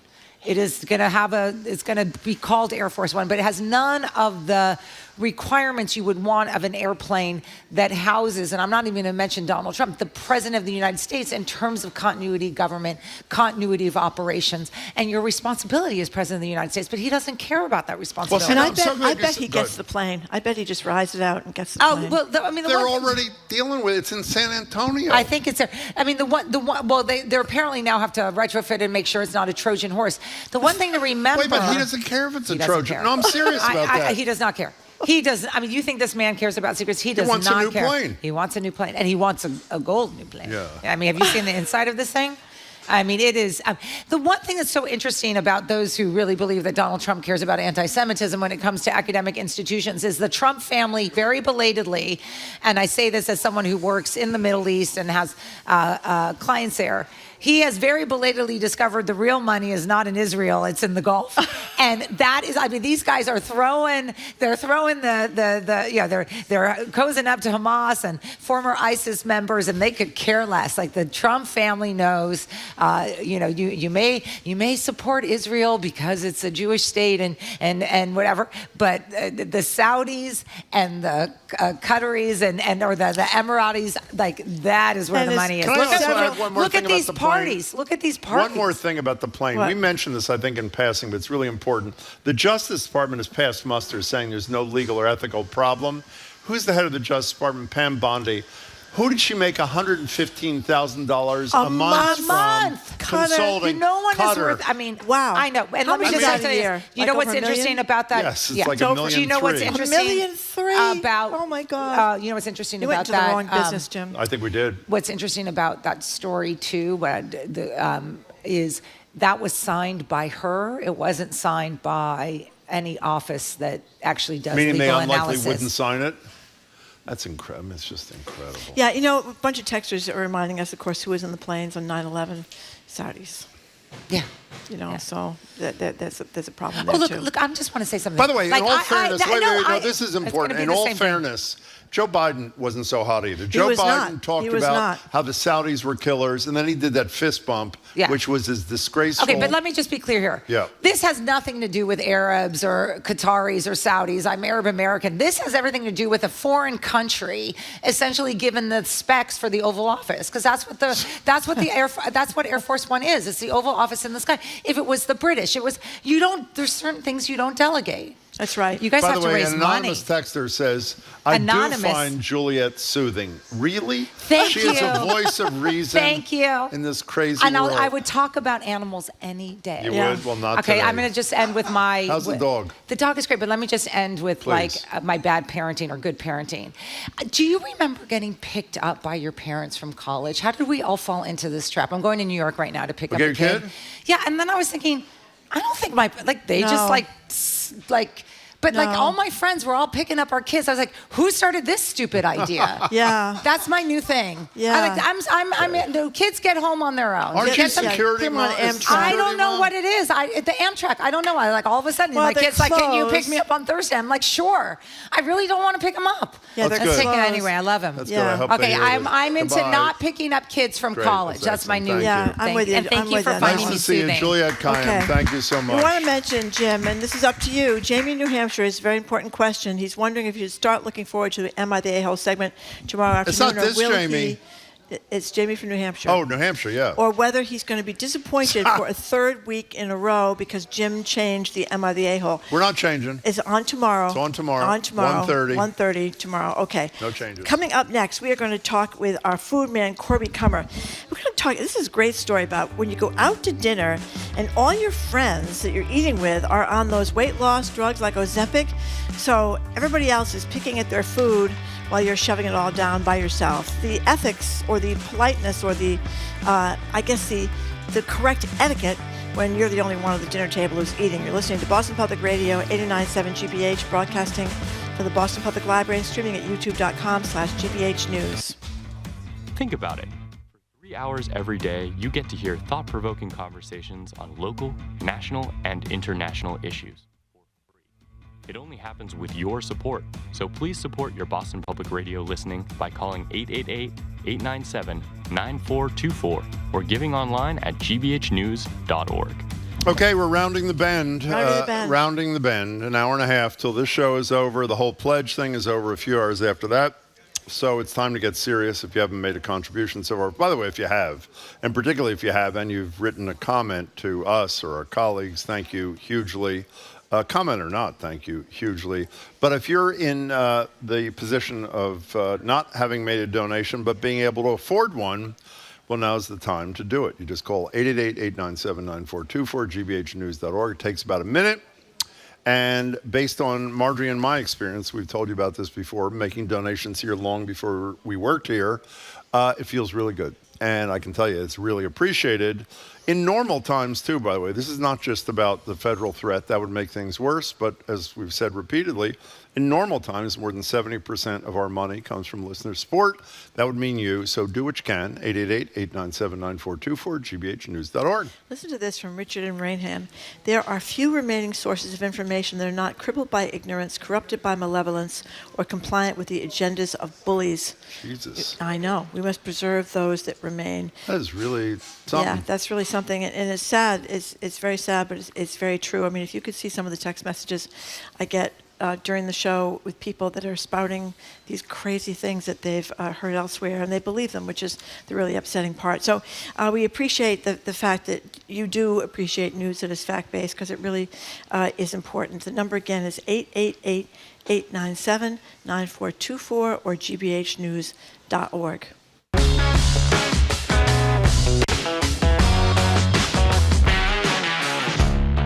Welcome back to Boston Public Radio. Jim Browdy and Marjorie Egan live at the library, streaming at youtube.com/GBH News. Before we introduce our next guest, can I just get something out of my system? Certainly, During that Jim. quick break, Yep. I just saw a headline. Chief Justice John Roberts is described at some speech at Georgetown Law School, is describing the rule of law as, quote, endangered. Marjorie, Yeah. who wrote the immunity decision He did. ensuring He that a did. president It's can his fault. basically break any law he wants? Yeah, I hope he's sorry now. Oh, my God. John I Roberts. mean, really? Talk about lack of self-awareness. In any case, we're joined now live at the library by a very self-aware person. Our sort of self-aware. Food policy analyst, multiple James Beard winner, Corby Kummer. Corby is the executive director of the Food and Society Policy Program at the Aspen Institute, senior editor at The Atlantic, and a senior lecturer at the Tuss Friedman School of Nutrition, Science, and Policy. Hi, Corby. Nice to see you. Jim. Okay. Hello, You look Marjorie. very nice. Hello. So apparently we're going to get the Michelin people are scouting out Boston restaurants and possible giving us some stars here. When I look at the restaurants in contention for at least one star, I think Jim's been to every single one of them. No, that's several just, times. by the way, that's one right. That's Carabaskin's. Yeah. You don't know.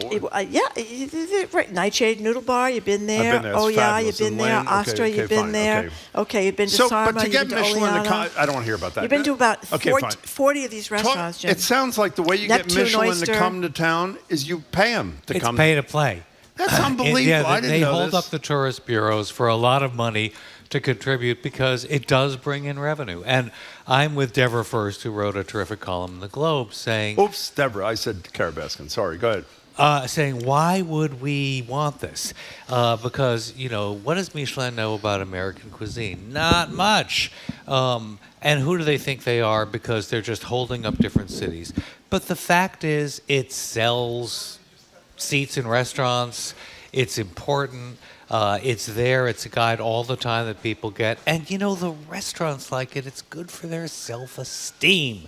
So she's convinced me I'm for it. But it seems to me that it creates even a greater divide between the haves and the have-nots, meaning the celebrated, very expensive restaurants are likely to maybe eke out 1 star, and other fabulous restaurants that aren't quite as elite and effete aren't, and it means more people are going to end up going to the 1-star restaurant and the fewer people going to the non-starred restaurant. So something I can't say enough, and we'll be glad to say when they finally come out with their guide, is stars are meaningless. The more stars, the more uncomfortable and unhappy you will be as a diner. So why do you say it's a good thing? Because it's too stiff. Oh, because there's this so-called bib gourmand. There are other categories that aren't stars that say, this is good value, this is fun. I didn't know that. This is green and sustainable, so you should support it. There's other things that you want to pay attention to. So all of the places Marjorie was just saying you frequent, they're probably going to be one of the, hey, this is a good place to go, even though it's not worth a star because it's not pompous. So how does it work? They decide and then they send out a press release, or you go to their website? Or the whole thing is about press release and publicity and sales and holding up the tourist markets. So they send anonymous reviewers, which is like the worst kind of traveling salesman life because you're supposed to be anonymous. They don't pay for a companion. You're not even supposed to have a companion. Oh. So it's this weird, lonely life that some people seem to crave, and they keep asking me, how can I be a Michelin judge? Because I want to travel the world and eat. So some people actually enjoy it. They go around, then they come back with their findings. I think it's probably a committee. I don't think it's just one person who's in Boston. They decide what the list is going to be, and then the Michelin publicity machine goes into gear, because that's what the tourist bureaus, which pony up for this, are counting on. It's publicity. And by the way, so we agree. We learned from the story and from you.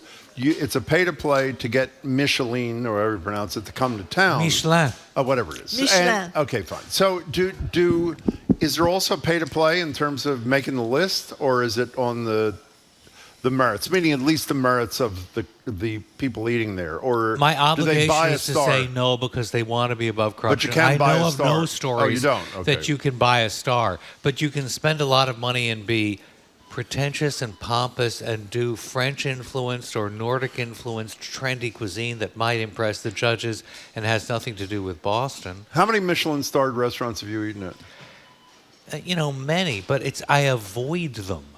I don't go voluntarily because I tend to think they're overpriced. And to get a 3-star, you have to have a stultifying, way overpriced experience and spend a fortune on, linens and silverware, and it's horrible. So one last thing. Who's paying for this? Is it the tourists? I don't know. Okay. It's usually the Tourist and Convention Bureau to bring in conventions. Okay, so this story was a fascinating story. It's in the New York Times. A lot of people are, we have a weight problem in America, so lots of people who can afford it, whose insurance will cover it, are getting these weight loss drugs. And this story is about a guy who's not on a weight loss drug, who really likes to eat. He's a big guy, 6'4", 210 pounds. He says he felt kind of weird going out to dinner with all these people that were on these weight loss drugs because nobody was eating anything except for him. Yeah, they're like little kids who push their food around the plate trying to hide it.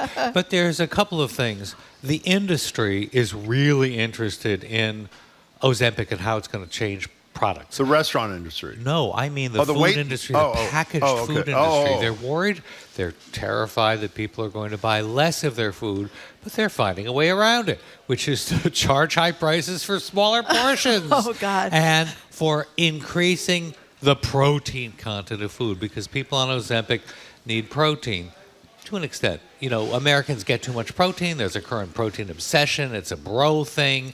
We get too much protein. But Ozempic people do lose muscle, and they do need some protein. They also crave sugary and salty foods less. It's this big change for the better when people go on Ozempic. They also drink less. It improves all kinds of health factors. The big problem is the untold story of Ozempic is more than half of people are off within a year. Huge drop-off rate because of side effects. Like a friend of my spouse's who's on Ozempic, this is very typical. He asked her, how do you like it? And she's, it's just fine. The side effects, aside from waking up at night a couple times with projectile vomiting, it's fine. Oh, God. And so there is this. So there's terrible gastric distress. There's a lot of vomiting. And people get sick of it, and they don't like it. Plus, they inject themselves. That's a big pain. It's going to get better because there are pills coming out, and the companies are reformulating. So, Corby, in this story in the New York Times that Marjorie is referencing here, some research analyst says that by 2035, 24 million people in the United States will be on one of these GLP-1 things. That's obviously got to have a huge impact on the restaurant industry, which is in trouble already, no? Yeah, I don't think people are going to eat out less because they eat out. But they're going to eat less when they go. Yes, they're going to eat out when they go. Take it but home. Right now, the restaurant portions are way too big anyway. And so some of the Ozempic patients are saying, "Oh, this is great because I've got a meal for a week, so bring it home." And also, some of the diners say, "I look for friends on Ozempic because I want more food. I'll just eat what's on their plate." Yeah. Why no, hadn't I think I that's thought the of thing. that? That they is are brilliant, huge. I mean, actually. half the time you don't finish what's on your plate, then you do eat for another day or two. Anybody on Ozempic out of here that wants to have dinner? No, okay. No one's raising their hand. They're not admitting it. That is brilliant, though. That really is. You got to dinner with someone on Ozempic, and you're But you like have to get them to set. fess up, because there were another two diners who said, "We went out for a business breakfast. We were sort of pushing it around, and then we revealed."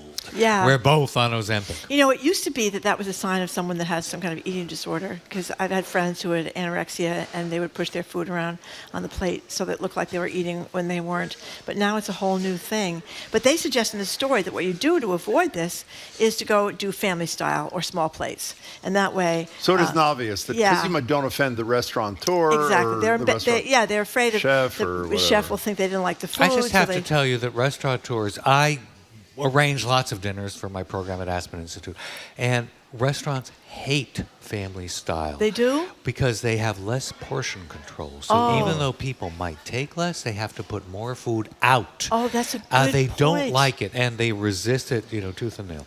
Okay, so... we got to take a break. Oh, we have to take a break. We have to take a break because it's pledge, Corby, so you're going to have to stand by for a couple of seconds while we talk about raising a little money here. Operators are standing by. Operators are standing by, And so is Corby.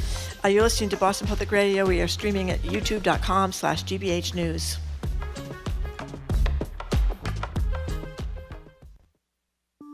Boston Public Radio. Live local conversations every day brought to you by listener support. Now it's your turn to keep the conversation going with an ongoing contribution in any amount. Please sign up as a sustaining member during our spring membership drive. Call 888-897-9424 or give online at gbhnews.org. You guys are really doing it. A lot of contributions coming in. Here's an anonymous text. This is a great one. I got divorced and became a single dad right before the pandemic, so I typically don't donate because money is so tight. However, this pledge drive, given the course of actions of our government, I had to donate in order to preserve what is right. GBH is an amazing resource that we need to maintain. Love you guys. I mean, is that beautiful or is that beautiful? Yeah, it's beautiful. And so is this one from Terry in Norwood. I knew you'd read this. Jim. Note, I put Jim first for his big ego. Then Marjorie and Jared and all their guests. The Rev, Cy Montgomery. What's not to love? My children and I listen in the car and are able to speak about these insane times as well as culture, music, and more. Nice to have conversations and expand our knowledge. I never miss Boston Public Radio. Thank you for what you do. That is really How sweet good one, does that too. make you feel? Makes me feel very good. Really I always have a fabulous. big ego during pledge break. I go home and I say, wow, you're really something there, really something there. So in any case, today is the last day, as we've said. Then a phase the next day. 888-897-9424, gbhnews.org. The primary reason to give is what you just heard from these commenters.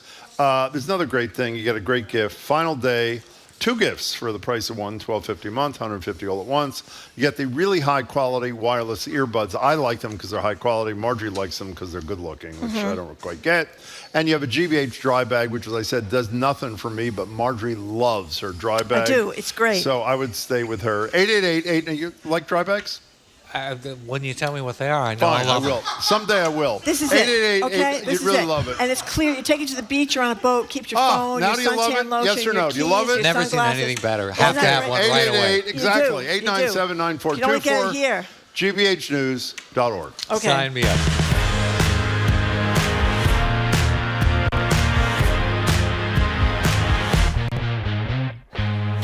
Welcome back to Boston Public Radio. Mark Regan, Jim Bradley, live at the library, streaming at youtube.com/GBH News. We're continuing our conversation with the man who loves dry bags. That'd be Corby Kummer. Hi, Corby. Hi, Jim. Hi, Marjorie. Well, we're going to talk to listeners in a little while about supposedly the age of the fried chicken sandwich. Apparently, it's a mania now. And we're going to compare cheeseburgers because we're going to get. We're going to compare whether you're a cheeseburger or a That's right. fried chicken sandwich kind of So, person. in preparation for that, let's talk a little bit about how chefs really don't like serving cheeseburgers in their restaurants, and because they're not making enough money. Yeah, they're labor intensive, and for a while in the early 2000s, ushered in by Daniel Boulou and DBGB, I remember when he started putting foie gras, your favorite thing to pronounce, in the middle of burgers, and it was, I think, $34 in the early 2000s. It cost a fortune, but it made that restaurant. Everybody came because they had to have the burger.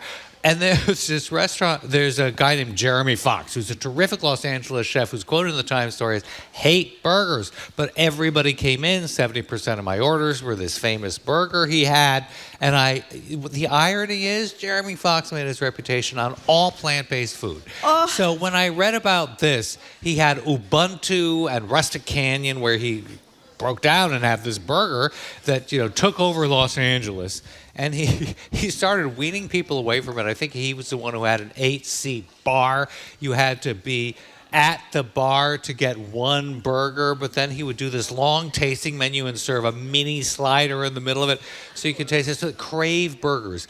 Other chefs, it's labor intensive and low profit margin, so they don't want it, but it really takes over menus. By the way, when I go to a high quality restaurant Craigie and on I want a Main. cheese, I was just going to mention Craigie Yeah. on Main. I'll get to them in 1 second, which isn't there unfortunately No. anymore. Tony Moll is a brilliant chef, Right, great Craigie on person. Main. I often feel guilty actually for the reason you mentioned. If you're going to a restaurant that's higher end and the average price is X and you're getting a cheeseburger, which is half X, you feel you're like sort of screwing them. So what Tony Moss did, which is a variation on the theme when he ran Craigie on Main, which was one of the best restaurants ever on Main Street in Cambridge, is there only a limited number of cheeseburgers. It was a first come, first served. The best I've ever had, by the way, were there. I think you had to eat them at the bar. So we weren't denying the customer a cheeseburger. But if you didn't get there early, you were told sorry, they all left. And you didn't feel quite so guilty. So isn't that the perfect splitting of the baby? Have a limited number so you don't screw your business, but at the same time, make your customers happy. If they really want them, go early and get them. Yes? You know what I'm really wondering is why didn't he just charge $10 more a burger? Why didn't he make it at a parity with the other entrees? Because you, Jim, and I think anybody who loves burgers would be willing to pay for I don't know a top. about that. I don't know about that. I'm usually willing, because as you know, and Marjorie really knows, there's nothing I enjoy more for fun than going to a good restaurant. I mean, it just really brings me great joy, not just the food. But if the average price is high end and it's like in the 30s and a cheeseburger's in the 30s, you don't think people are going to hesitate to say that's just not right? But it works for everybody. And you if get they French feel like fries. paying for it, they can get it, and the guess that's chef right. makes that's the right. same amount of money. Okay, so why is this the golden age of the fried chicken Well, by the way, sandwich? we should say, before it's the golden age of fried chicken, what we were shocked to learn is it is the opposite of the golden age of the cheeseburger. I know. It is actually declining in I'm popularity. stunned. But why is it the golden age of the fried chicken sandwich? Because people love it, and Chick-fil-A started it, and you know, remember when Krispy Kreme was the donut everybody would line up for? Yeah, very briefly. Somehow, right. Chick-fil-A did that with its fried chicken sandwich. So people loved the idea of no bones, easy way to consume it, and importantly, consume in car. Yeah. So you could go through a drive-through and you could have it in the car. So are you now thinking, why haven't I had a fried chicken No, sandwich? I've had quite a few fried Wait a chicken minute, what is the sandwiches. status in of cars? Not in not in a car. That is correct. What is the deal with Chick-fil-A? Tom Menino didn't want them in the city because he said they were anti-gay LGBTQ stuff. Now, have they reformed themselves or not? They say they have. They say they have. That's all I know, that they say all I they know, have. Okay. Yeah. Are we suspicious? You know, we're always suspicious, but Okay. they're also sort of clean, very popular places. And one of my food leaders fellows, we were in Starkville, Mississippi, my food leader fellowship. Starkville, Mississippi. Starkville, Mississippi, Wow. home of Mississippi State University, because Oh. one 7th-generation black farmer, one zillionth-generation white farmer, both did their PhDs there. At the same time, they met at our fellowship. Our other fellows decided we have to go to Starkville, Mississippi. But she went at an airport stop to Chick-fil-A, and I said, there's not some other interesting restaurants in this concourse. Why are you doing that? And she said, why should I pay money for something I'm not sure is going to taste good? Somehow Chick-fil-A has this kind of loyalty. Well, let me just say what shouldn't have loyalty. I don't mind bad-mouthing them because it's not a small independent. I have. And answer your question, I said, you said, have I ever eaten a fried chicken sandwich in the car? The answer is I have, but it's not really a fried chicken sandwich, even though it's advertised. It is the McChicken at McDonald's that is practically inedible. Let me repeat, it is? practically. The kind of thing that they're talking about here is real restaurants, not just some of the better fast food places. Fried chicken has become like a staple, particularly in a lot of Asian restaurants, which sort of surprised me. And the other thing that surprised me, I assumed people were switching from beef to chicken because it's healthier, which it is. But if you fry it, it's no healthier than a cheeseburger, right? Don't tell all the people who are switching from beef. But, you know, if the real reason to switch from beef is for the environment, methane emissions, maybe that's the reason, and that's going to help. Not so much for animal welfare. And Korean fried chicken is it. So I think Korean is where the action is, and that's what people should be, you know, buying and going out and tasting. So when you go to a Korean restaurant, go for the fried chicken? Oh, yeah. Okay. By the way, when at 1:30, when we ask you, are you in the cheeseburger or the fried chicken sandwich mold, we're not only going to ask you to choose, We're also going to ask you to make a recommendation as to which restaurant has the best of the thing that you prefer. So get ready for that at 1:30. Deborah first did went around to about 15 different fried chicken restaurants. Yeah. To find out which. But you know one what the was problem best. is? I couldn't find the names of any of the restaurants in the I know. printout. I'm trying to figure it out you can't now. do that either. It's kind of a little bit confusing the way it's laid out. But that's So let me okay. ask you a question, Corby. I think you're a world traveler. If you were from Melbourne, Australia, would you listen to our show? Voluntarily. Okay, is Lindsay here from Melbourne, Australia? Where is Lindsay? Did she leave already? Oh, no. She's gone? Oh, well, that's the end of you, Lindsay. I was going to celebrate Lindsay from Melbourne, Australia, who discovered the show a few years ago and thought the show would help him sleep, but it hasn't. And in any case, maybe he's asleep now. In any case, before you go, Corby Kummer, RFK Jr., one of our faves in the federal government, is switching from artificial food dyes to natural food dyes. I assume there'd be celebration even among those who don't celebrate RFK Jr. For other reasons, including have his grandchildren swim with him in a sewer-infested body of water was in really Washington. Weird. Are natural dyes better than what he wants to eliminate? I'm looking at you blankly because my idea is who cares about dyes? We shouldn't care. We shouldn't care? If you are worried about, there's lots of synthetic things. I think they're perfectly safe. I think the new natural dyes are maybe even better and safer. But what I really care about is getting more people more food, and the Republicans last night and this morning are trying to SNAP, force states to pay money they don't have for the first time against it. Extensive all work the requirements. Yep. Extending the age, extending the requirements. So artificial food dyes don't cause the obesity crisis. They don't force type 2 diabetes and 77.5 billion extra a year because of diet-related chronic diseases. So it's perfectly fine. Another thing, though, is that these natural food colorings that the FDA is approving, there's 3 of them.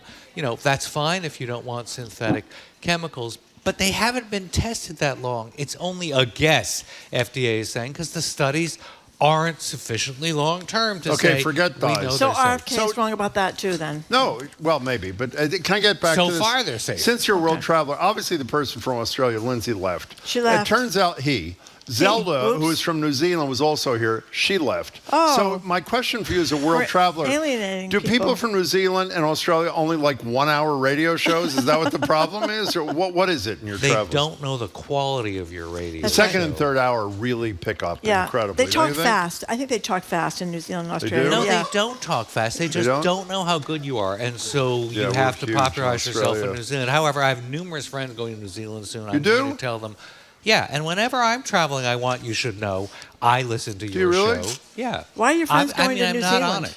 Sorry? Why are your friends going to New Zealand? Good question, Marjorie. Oh, it's one of the most beautiful places in the world. It is? Yeah. Oh, okay. What are you doing exactly? I'm tearing off reviews of the different chicken sandwiches. You are? I'm trying to be on top of the situation. Getting ready for 1:30. While we're talking to Corby, is that what you're doing? Yeah, I'm doing that. Yeah, I want to be sure I know what's what. Okay, we have a little break here. Maybe you could do it during the pledge break. Oh, I didn't think about that. Yeah, that's how it works. Too the clock late. counts down, and then you take a break, and then you come back later. Sorry, Corby. I hope you didn't mind my tearing up pages over Pete here. Buttigieg grew a beard. Look at Pete Buttigieg. He looks really good. Lots of people like him. We've been speaking with Food Policy, and they do. I have to say, talk about a great talker. Of all the enthusiastic crowds we've ever had at the library, been right here. That's in the top 2 or 3 when he was with us a few years ago. That's right. If he'd had a beard. Exactly. And if he had been from New Zealand, he would have left. Okay, we're done here. Corby, nice to see you. We've been Thanks speaking with food policy analyst and multiple James Beard winner Corby Kummer. I apologize for tearing up the papers. He's executive director of the Food and Society Policy Program at the Aspen Institute, a senior editor at The Atlantic, and a senior lecturer at the Tufts Friedman School of Nutrition Science and Policy. Thank you very much, Corby. Coming up after the 1 o'clock news, naturalist and author Cy Montgomery. She's going to tell us about it's not a walrus. What's the one that keeps time like a metronome? It's a sea lion or sea something or other, and a bunch of other great stories also about this really scary tick disease. You're listening to Boston Public Radio, streaming at youtube.com/GBH News. The GBH Spring Membership Drive is ending tonight. Your contribution now is essential to keep Boston Public Radio and all the programs you value on the air and available to all. If you can give, please do so right now by giving online at gbhnews.org or calling 888-897-9424. I'm Melissa Jones, and I'm joined by the phenomenal Jack Callahan.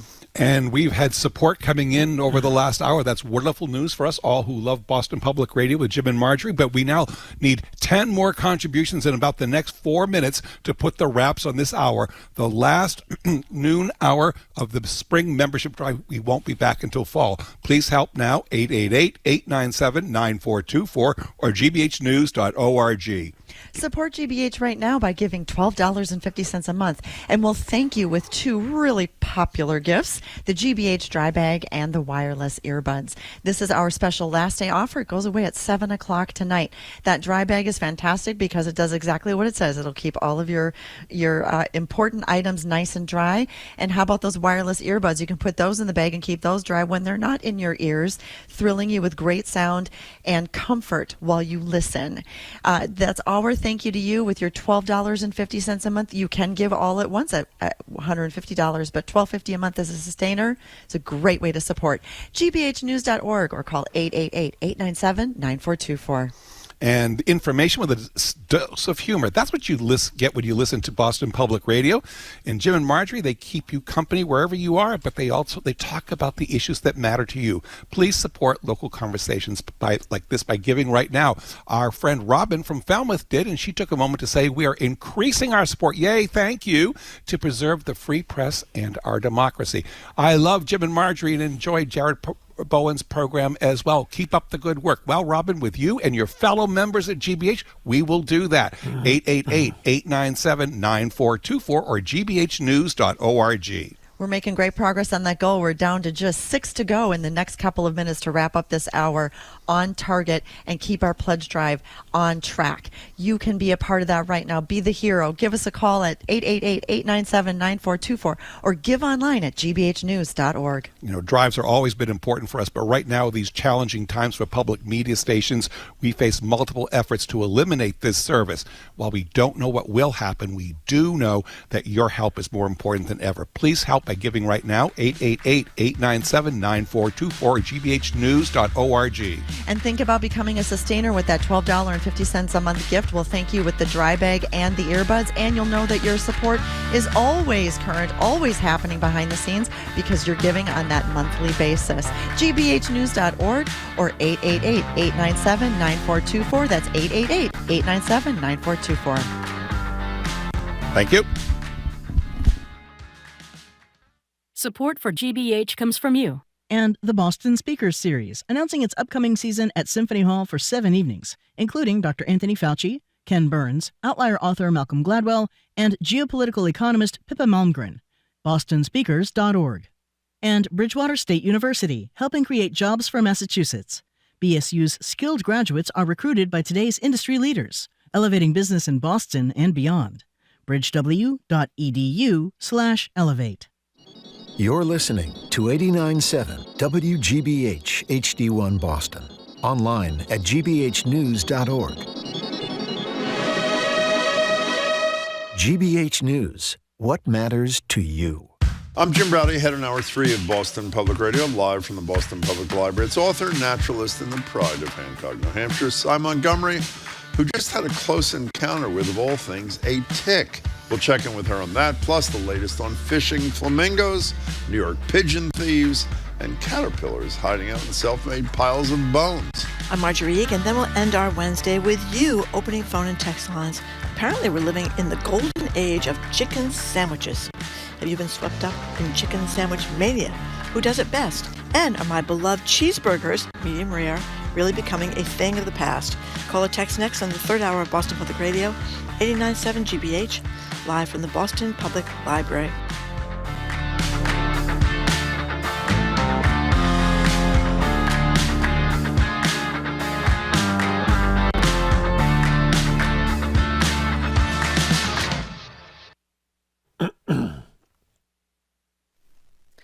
Live from NPR News, I'm Lakshmi Singh. President Trump is now on the second leg of his overseas visit to the Gulf. Upon his arrival to Qatar today, Trump and the country's ruling emir signed several business agreements, including one for Qatar's purchase of up to 210 Boeing airplanes. NPR's Aya Batrawi reports. Qatar hosts the largest number of U.S. troops in the region. It's able to maintain and expand the El Udeid Air Base because of its massive wealth from gas exports. Qatar also plays the role of go-between for the U.S. with groups Washington doesn't traditionally speak with, like Hamas.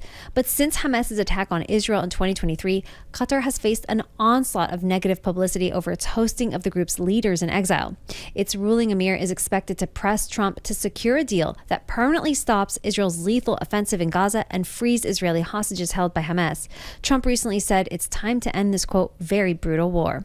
Aya Batrawi, NPR News, Riyadh, Saudi Arabia. Meanwhile, members of Congress have raised security and ethical concerns after President Trump said that he planned to accept a free luxury jet from Qatar to use as Air Force One.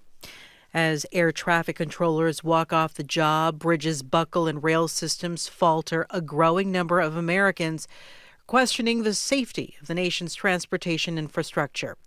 NPR's Windsor Johnston reports during a hearing on Capitol Hill today, lawmakers zeroed in on the crisis unfolding at U.S. airports. House lawmakers pressed Transportation Secretary Sean Duffy on a series of near misses, outdated radar systems, and a critical shortage of air traffic controllers.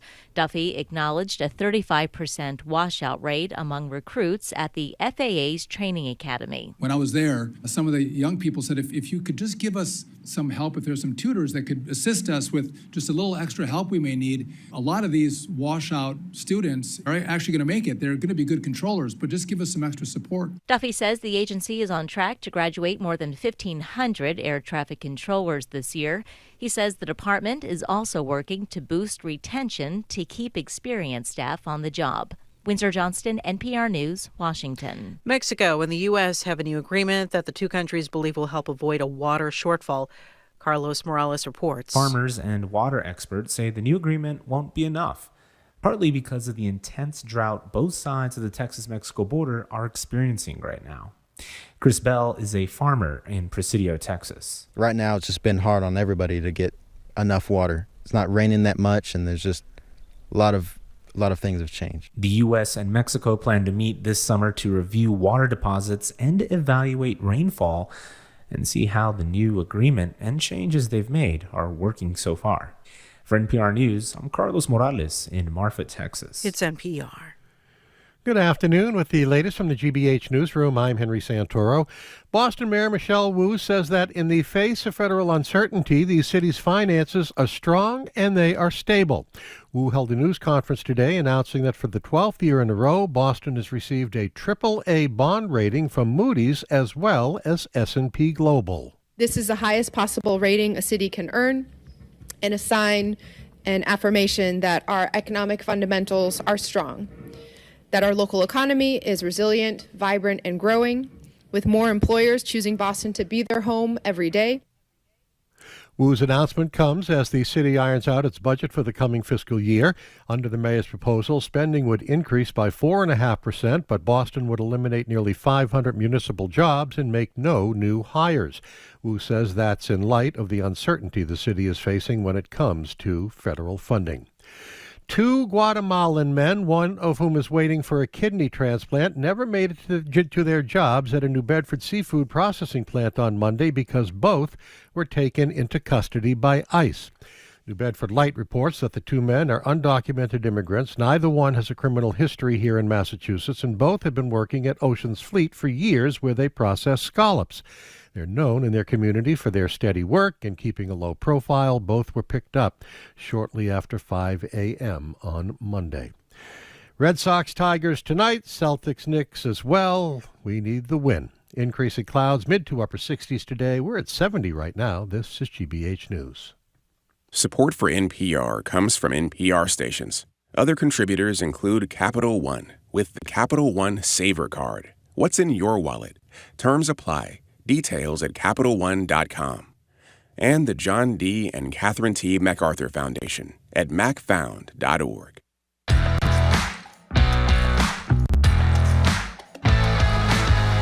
Welcome to hour number 3 of Boston Public Radio. Jim Brady and Marjorie Egan. We are streaming at youtube.com/GBH News, and we are broadcasting live from the Boston Public Library in Copley Square. We're going to be joined by Mayor Michelle Wu on May 28th. She's going to be with us from noon to 1 if you want to come down and see her, or if you want to come see the Attorney General, Andrea Campbell. She will be here with us May 21st. Hello again, Jim. Hey there, Marjorie. We're now joined on Zoom by Cy Montgomery. Cy, of course, naturalist, author. Latest terrific book is What the Chicken Knows, a new appreciation for the world's most familiar bird. Hello there, Cy Montgomery. Hey, how are you, Jim and Marjorie? We're really good. Hello, Nice Cy talking to you. Montgomery. So, this story, it's on the front page of the Globe today, about this relatively young man, 62, who otherwise healthy, died from a tick, and it sounds like it was horrible. What's the deal? Oh, gosh, it was so sad. Yeah, he's younger than I was. There's a lot of ticks this year. He actually died in May 2024, but the incidence of tick-borne diseases of all kinds is skyrocketing because of global climate change. And what he died of is called Powassan virus. And unlike the other tick-borne diseases that you get, this can be transmitted within the first 15 minutes of being bitten. Yeah. And a lot of times you don't know that you were bitten. And I've had 4 tick bites so far this year. Oh my gosh. Yeah, I had 10 last year, but this is a lot for this early this year. And you can tell. Where do you get them? Gosh. Where in the woods or where on my body? It's in the woods. It's in the woods you get them? Well, you don't know, of course. Yeah. I'm probably Thurber, our dog, who has been on the show and who you've met. I'm sure he's acting as a tick taxi. Yeah. He has tick protection that he takes orally, but that doesn't protect you from having the dog bring the tick in. I also put a flea and tick collar on him in addition to the medicine he gets. But just today, Howard and I, an hour ago, we took 4 ticks off of him. We have had ticks this year sitting on the tube of toothpaste in the bathroom. We've had crawling on the towels. We've had them walking up the walls. And I went in for a blood test because I did get a rash and I did have a fever. And on the way to the ER, there was a tick walking up inside the car. Oh my God. Howard was walking Thurber outside while I was inside, and when he put Thurber back in the car, there was another tick crawling on Thurber. There are so many of them, and we can thank climate change for this. Yeah. We never used to have these things, but there's 4 different diseases that you can get. But this Powassan virus that this poor man, Kevin Boyce, nice man by all accounts, young, his family long, never devastated. complained. Oh, it's awful. And he died, did you say this 2.5 weeks after he got bitten? I mean, that's the most frightening part of this. He was really suffering. He was in a coma and his family's beside himself and they got brain damage. And that's exactly it. And most people who get bitten by these ticks, nothing is going to happen. They don't have a disease. Many people who are even bitten by a tick that has Powassan virus, they will get no symptoms. But 10% of the people bitten by ticks that transmit the Powassan virus will die, and there is no treatment. So how are you? Are you okay? Did you get a tick-borne disease? They will call me when they get the blood test back, and I'm pretty sure I don't have anaplasmosis. I'm sure I don't have Lyme. I'm sure I don't have babesiosis. So what do you recommend beyond keeping, long sleeves and long pants? Move out of New Hampshire. Move out of New Hampshire. Yeah. Is there anything that you can do if you're trying to protect yourself? Well, I would say stay out of Maine and Rhode Island. I looked up the statistics on this. They're worse than us. In the United States, there's only 3.2 cases of, this is just one of the diseases, Lyme disease, per 100,000. Do you know what it is for Lyme disease in New Hampshire and Massachusetts? New Hampshire's worse than Massachusetts, but there were 212 per 100,000 cases in Maine, Vermont, and Rhode Island. Wow. In New Hampshire, it was 78.2, and in Massachusetts, it was 72.3. And that is compared to a national average of 3.2 per 100,000. And these are it's woodsy kind of places that you have to be aware of. Grass, woods, the ticks, they stand there. I mean, they're interesting little animals. They're related, as you know, to spiders. And they stand there with their arms out, and they're questing. They're waiting for you. And they're much more active when it's warm and moist, which is why all of a sudden, on our hot, moist New England summers that used to be mostly nice and cool, they're so active, and there's so many of them. And they will wait. They'll usually get on by your feet or your knees, and they'll crawl up. They love your scalp. They love your ears. They will go into any folds of the body, so a lot of times they'll be under your arm. My friend had a really bad one under your arm. For Lyme disease, you'll get often you'll get a big red rash right where that was. But some of these things, I got this enormous nuclear-looking rash on my leg, but it wasn't where the bite was.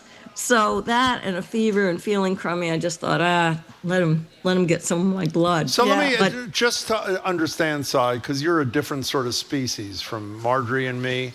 So when you saw the tick crawling up the toothpaste container, what'd you say? Hey, Howard, come here. Something great you're going to love. What'd you say to Howard at that moment?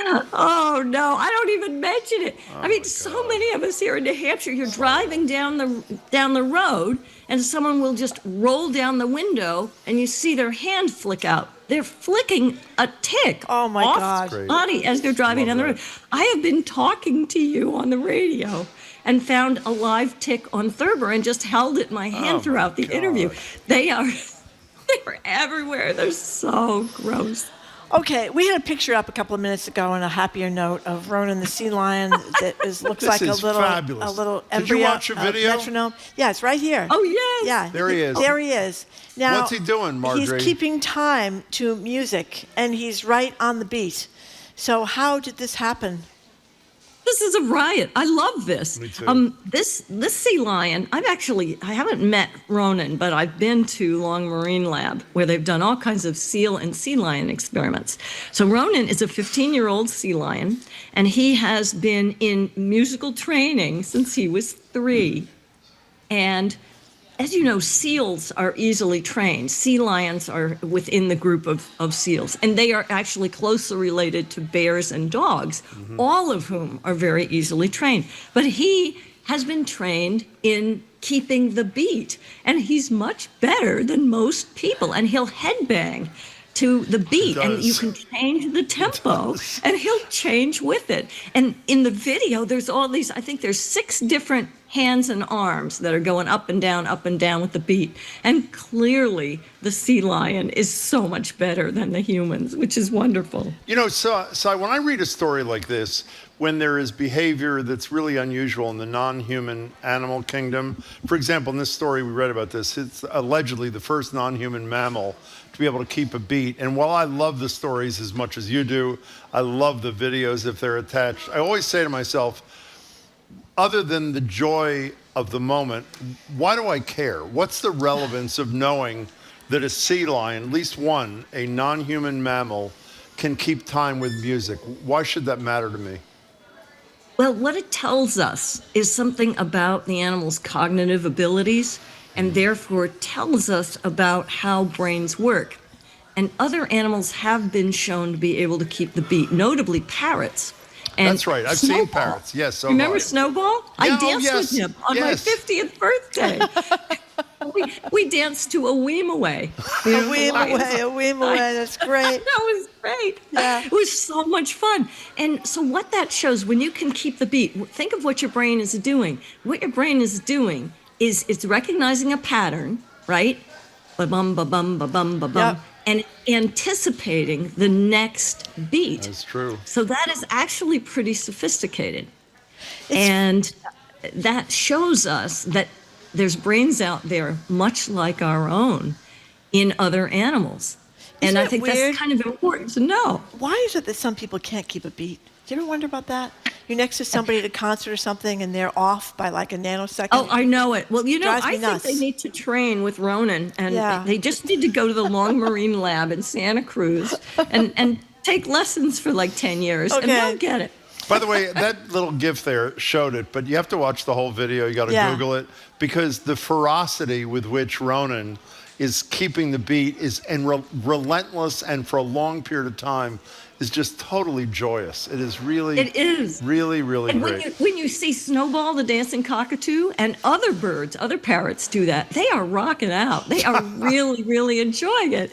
And you almost can't help it. You're starting to bop even in your seat.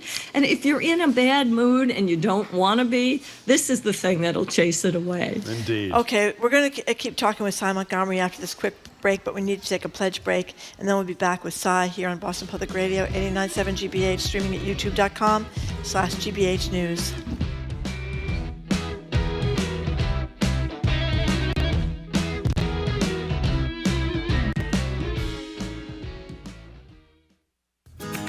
It's time to support Boston Public Radio on GBH. Listener contributions pay for the program and keep it on the air. You don't have to give much to make a difference. Please make a difference by giving now at gbhnews.org or by calling 888-897-9424. Okay, we got a little bit less than 45 minutes left in our show. And if you like this show and you want to give credit to this show, please, and you're thinking about donating, we're done at 2 o'clock, so try to squeeze it in before 2 o'clock at 888-897-9424 or gbhnews.org. As we've said all day, we have 2 wonderful gifts today for the price of $12.50 a month. We have the dry bag, which Jim is making fun of, but it really is a great bag. Like it. You take with you to the beach, you take with you in a boat to keep sand and water away from things like your telephone or your suntan lotion or anything like that. And plus we have the earbuds. Oh, I almost forgot. The earbuds, the black earbuds. They are really cool. And people can't see me during pledge, but anyway, they are. I like them. I like the black better than the white. No, but that's really not the issue. I think when you're buying earbuds, the issue is the quality of the Quality earbuds. of sound. Well, and I that's tried right. them out last pledge drive, and they're really high quality. Okay, they're very high quality. Really crisp, but they and kind really of look good. more fashionable if you're into that kind of if you're fashion into thing. that kind of thing, So that's yeah, what we're offering, and we very much appreciate people listening to us and listening to the station. 24. It's on 24 hours a day, 7 days a week, and we appreciate your donating. So if you have not donated, you're hesitating, particularly with the federal government after us, this would be a great time to change that pattern. 888-897-9424, gbhnews.org. You should also ask yourself a question, if I may, if you haven't given so far, but you're obviously listening right now, or you wouldn't hear this. That texter called, that commenter after he made a donation, why would you not? I mean, the default would be you would. Hopefully in normal times you would. But these are abnormal times. We don't know what's going to happen in Washington. It could be horrible. Even if it's not horrible, as we've said repeatedly, almost 3/4 of our money comes from people like you, listener support. So even in wonderful times, we are totally dependent upon your generosity and support. So show it now, 888-897-9424, gbhnews.org. I mean, where else would you hear about a sea lion that could keep a beat? I mean, really, you wouldn't Probably hear in Hancock, New Hampshire. Yeah, maybe up in Yeah. Hancock, New Hampshire. And you would not hear about what we're going to talk about next, which is people stealing pigeons. Whoever heard of people stealing pigeons? Well, apparently they're stealing pigeons in New York City, and we don't like it at all. So But those on are a the kind of serious things- note, people love Cy, our listeners. They do love Cy. But the governor was here last Friday. The attorney general next week. The week after that, the mayor. Josh Kraft, who wants to be mayor, he was here yesterday. Yep. Important things happen here, and fun happens here too. I know fun is generally not mentioned in national public radio. It's a high priority for us. We hope we deliver it. So call 888-897-9424, gbhnews.org.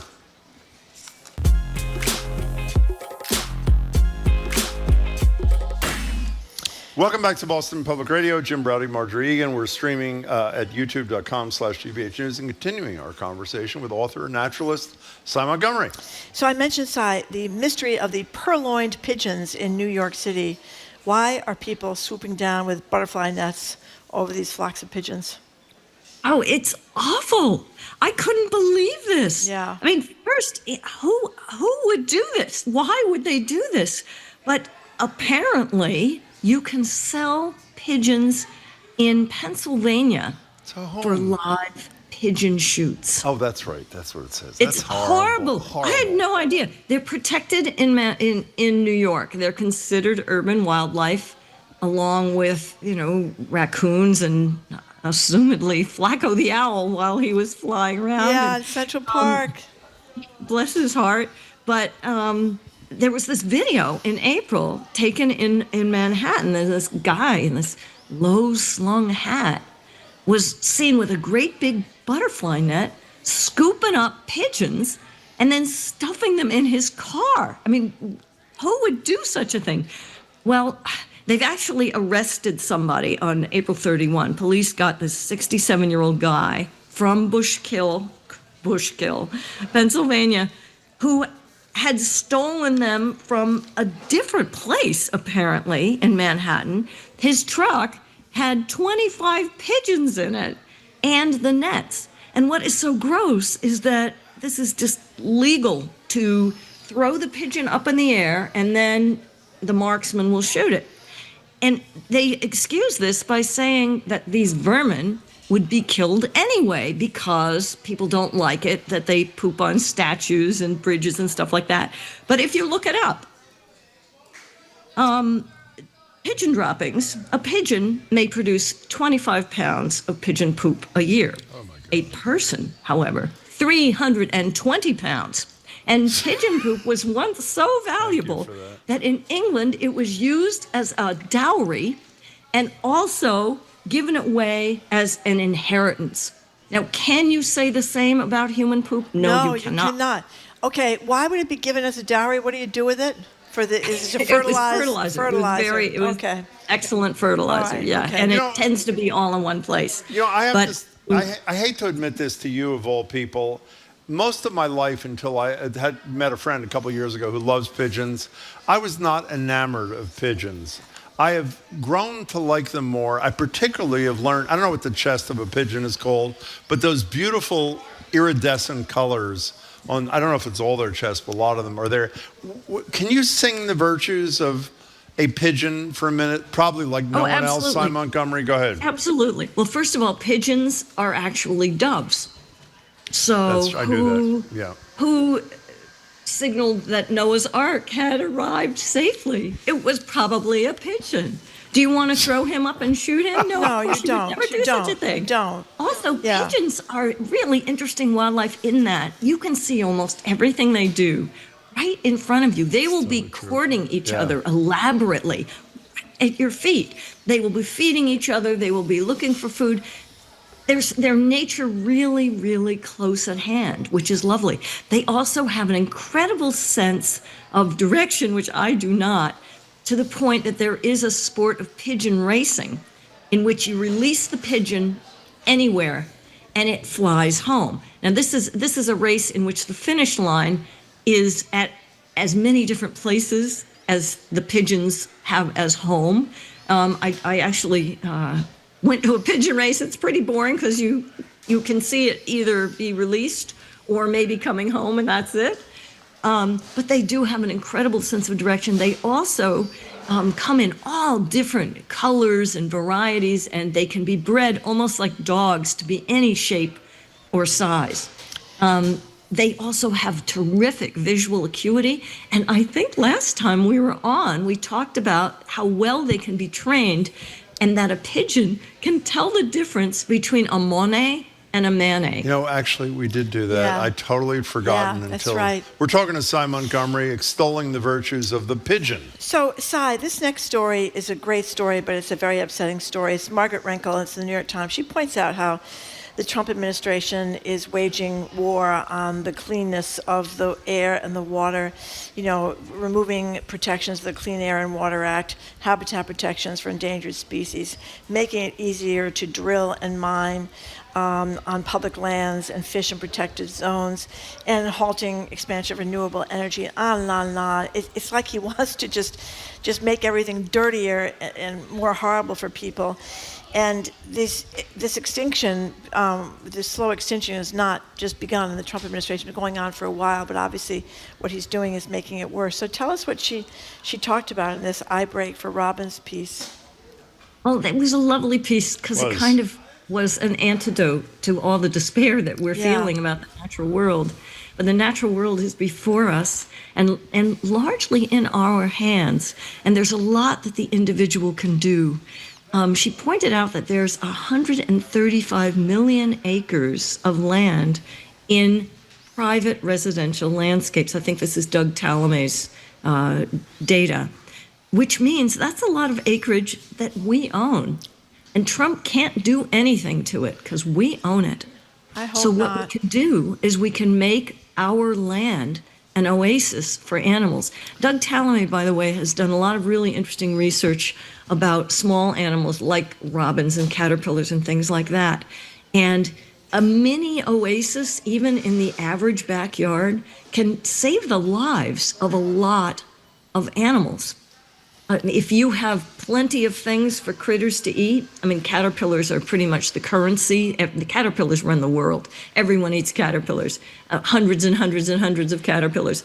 So if you do not spray, you are feeding dozens and dozens and dozens of birds and chipmunks and squirrels and other animals that depend on them. Other times it's actively doing something as opposed to not doing something. Planting native plants instead of foreign plants. And the other thing we can all do, as she points out, is slow down and keep your eyes out for animals who are crossing.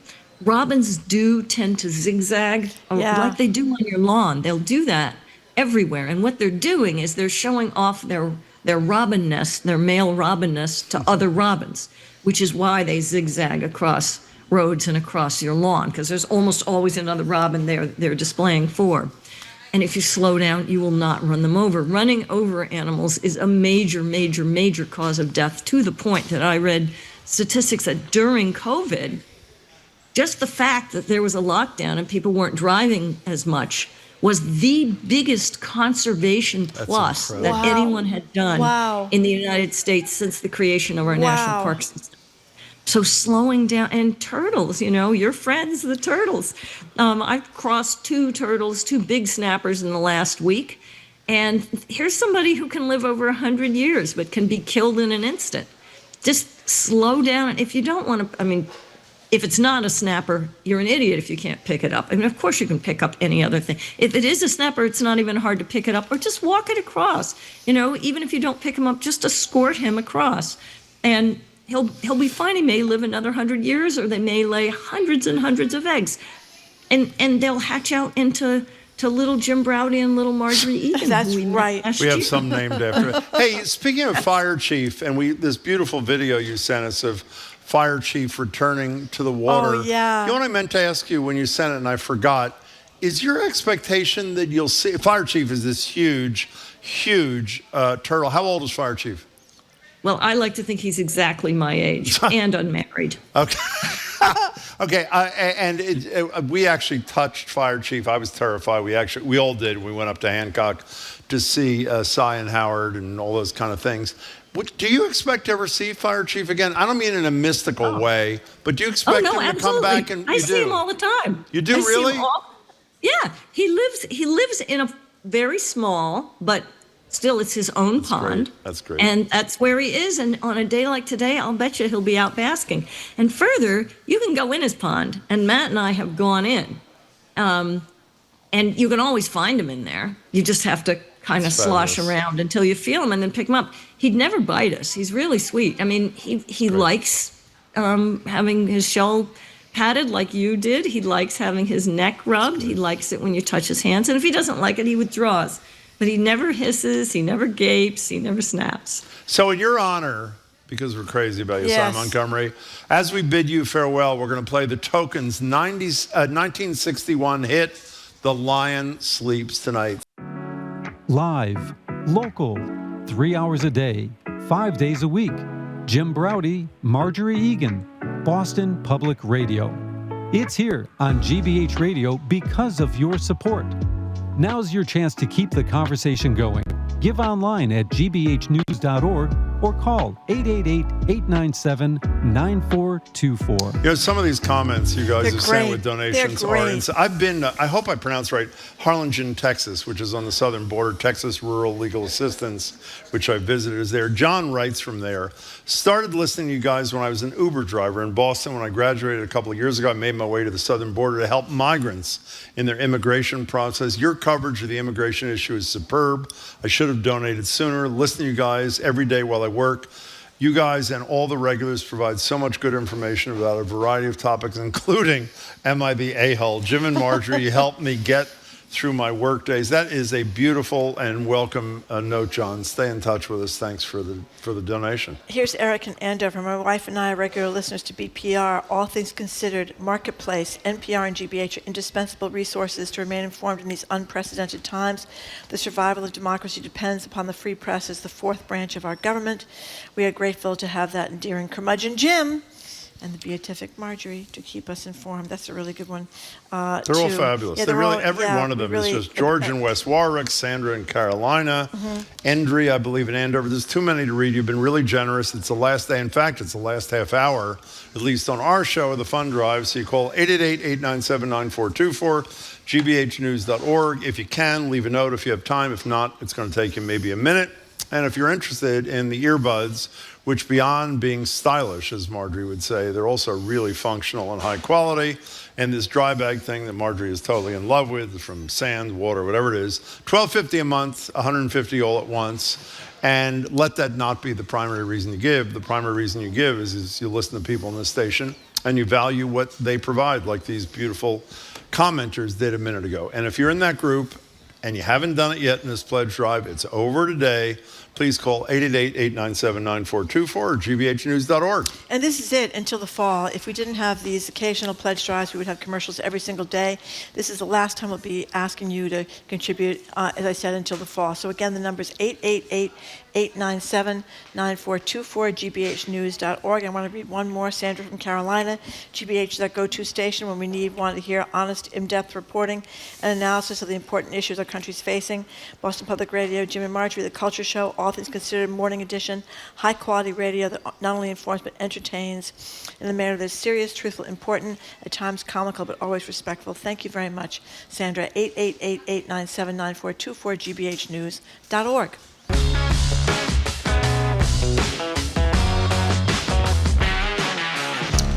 Welcome back to Boston Public Radio. Jim Browdy and Marjorie Egan live from the library and streaming at youtube.com/GBH. Short on time.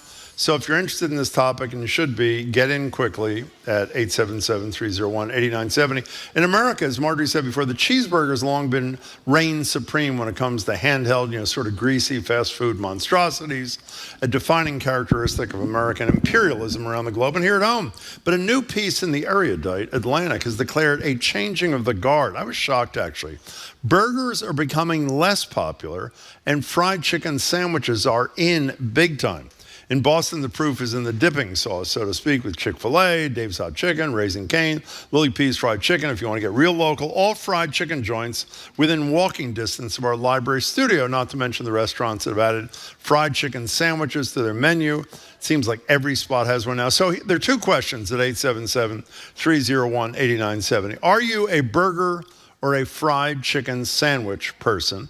And whichever you choose, tell us your go-to place that you would die for. And can you also type on the screen, one of you guys tell us where we each have a half a cheeseburger and a half a fried chicken sandwich. Let us know where they're from, and we appreciate it. 877-301-8970. I would assume your answer is, I don't like either. No, I just had a bite of the chicken sandwich, which is from a place called Raising Cane, and it's really good. You ever had one before in your whole life? I've never had. You've never had a before. fried chicken sandwich your whole life? I don't think so. Oh, my God. I'm kind of a boring How's eater. that even possible? I don't know. I eat a lot of tuna fish, Jim. Okay. But listen to this. Deborah First has rated all these different sandwiches. And she says Raising Cane's, this is one of her favorites, favorite chicken fingers. These are not chicken fingers, they're a whole sandwich. But she said this sandwich, which includes 3 chicken fingers, may be harder to eat than one with just one piece of patty of chicken. And she thinks it might have been more boldly seasoned, but she says the sweet ketchup cane sauce pulled a lot of weight in the flavor department, and she thought it was excellent. Okay, excellent chicken sandwich. I'm not that interested in what she has to say. I'm interested in what the listeners have to say. Okay. And you eat cheeseburgers. You ever had a cheeseburger? Yes, I have. You like cheeseburgers? I love cheeseburgers. Oh, you do? Oh, you do? Mm-hmm. So you are not yet a convert to the fried chicken sandwich because you never had one until 30 seconds ago. Is that correct? If I'm going to go out somewhere and, I don't eat a lot of cheeseburgers. No, you but don't. Every couple of weeks, Wow.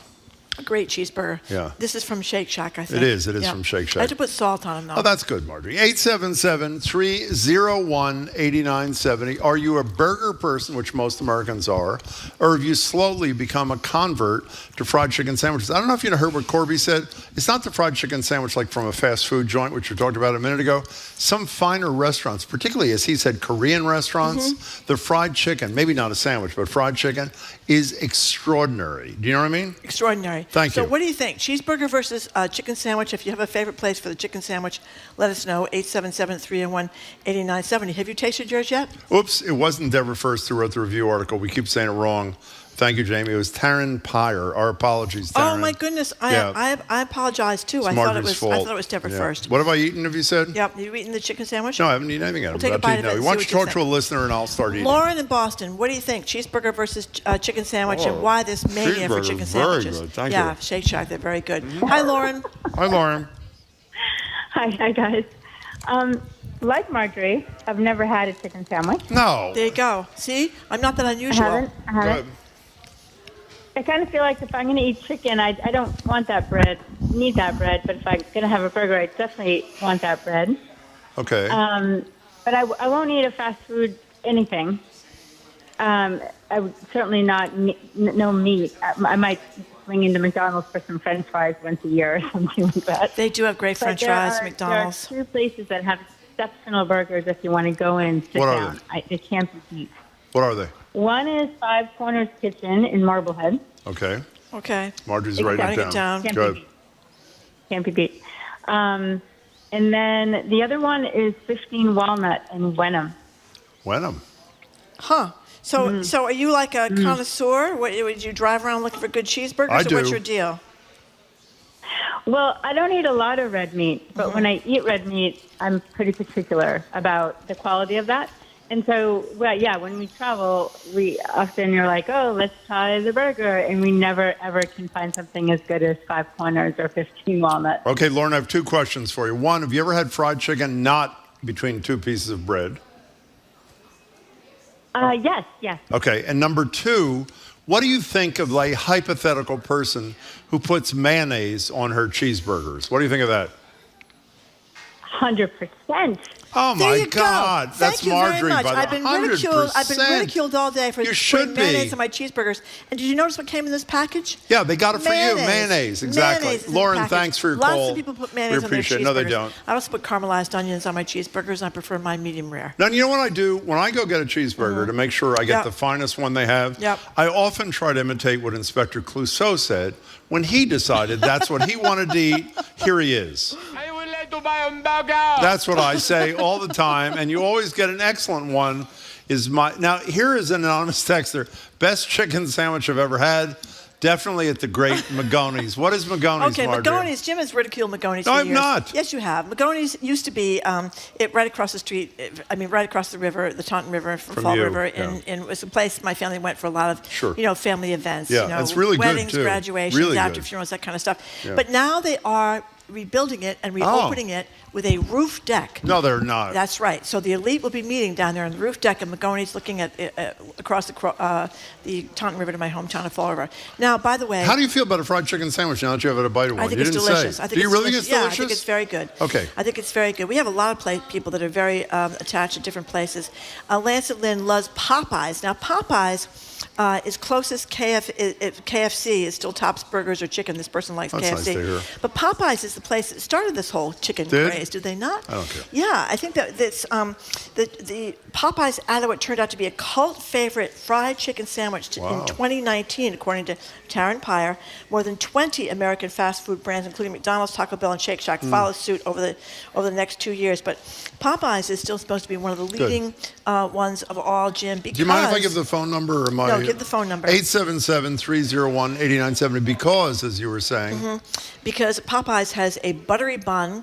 The chicken is juicy and possibly crunchy and battered to order. Okay, So- I would like to say why I believe, I read this Yep. morning, so it's not original. You know why the fried chicken sandwich is passing the cheeseburger in Why? American life? One, it's pretty good. But number two, and I hadn't thought of this till this morning, can you make a cheeseburger at home? Of course. Of course you can. How easy is it to make fried chicken at home? Not well, easy. you were bragging about your fried I chicken. almost that you burnt down made, the whole house. No, I did. I literally almost burnt the down the fry whole later? house. Did you make it in the fry later? No, I made it on the stove in Oh. oil, and it literally almost burnt down Inman Square. But the point is, it's a lot harder to make a piece of fried chicken than it is to make a cheeseburger. So if you are even remotely interested in fried chicken, you would order it in a restaurant. We got to take a break. Okay, we're going to take a break. And We're we'll get to talking all about your calls. We've how talked you too feel much. about the fried chicken craze. Apparently, that's taking over America. It is. Or would you rather have a good old cheeseburger? 877-301-8970 is the phone number to call or text at. You're listening to Boston Public Radio live from the Boston Public Library.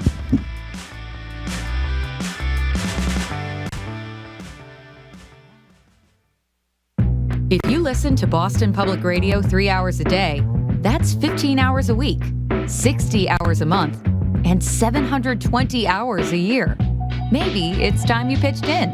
Call 888-897-9424 or give online at gbhnews.org. Okay, this is it for us, everybody. If you're contemplating giving, much more importantly, if you're contemplating giving during our show, that would be Boston Public Radio. I'm Jim Browder. She's Marjorie Egan. Now would be the time to do it. Here's an excellent reason. Did you read what Jill in Woodstock had to say? Please put my donation towards an extra bathroom key. Your work is far too important for anyone to be locked in the bathroom. Love your show. That was obviously a donation in honor of Jamie, who got was locked in the locked bathroom for hours, allegedly, we are told. Yep.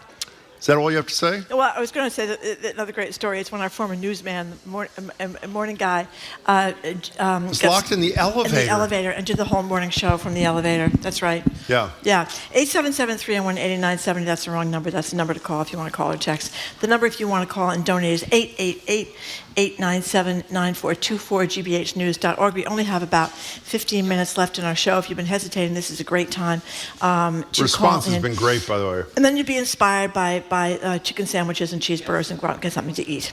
888-897-9424, gbhnews.org. Let's have a serious conversation. We only have a minute left before Yeah. we come back and do our final segment today. Think about it. You're listening. I would assume it's not the first time you've listened.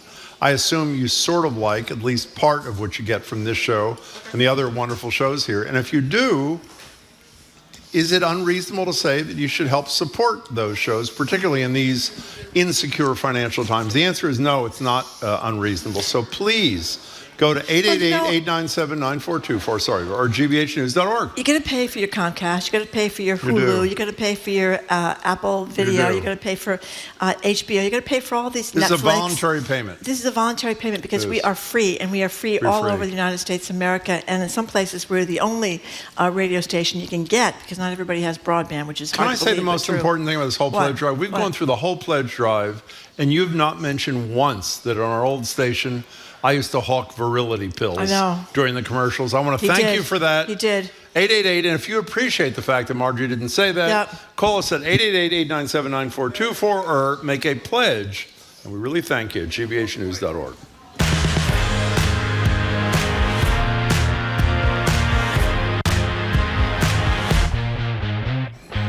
Welcome back to Boston Public Radio. Jim Browdy and Marjorie Egan. Very little time because of pledge. We return to normal clock tomorrow. Let's go to Karen in Boston. You're next on the burger versus fried chicken sandwich conundrum. Hello there. Hi, how are you? Excellent.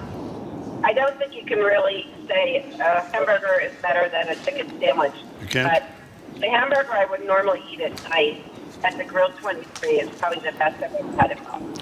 Grill 23, that's a great restaurant. The chicken parmesan sandwich, I just finished one from Billy's Pub Shop in the South End in Barclay Street. Delicious. Wait a minute. Let me ask you a question. If you had a chicken parm sandwich for lunch in the South End at 1:30, do you not need to take like a 2-hour nap? How do you make it through the No, day? I'm actually driving. I'm driving in the car right now down to the Cape. Oh, well, that's actually a good goal. Yeah, that's a good, Karen, that's a good one. Thank you. Grill 23, obviously Grill high-end, 23 is a great steakhouse. high-quality place. Yeah, Karen, really good thanks meat. for the call. Joel from Connecticut, cheeseburger on toast with mayonnaise, crisp lettuce, tomato, and onion. There you go. He's another mayonnaise person. Mayo with wasabi horseradish. I mix them together for burgers and sweet potato fries. Really good. Wasabi There is a horseradish scientific is great. reason for mayonnaise on burgers, says What is Emily it? in North Reading.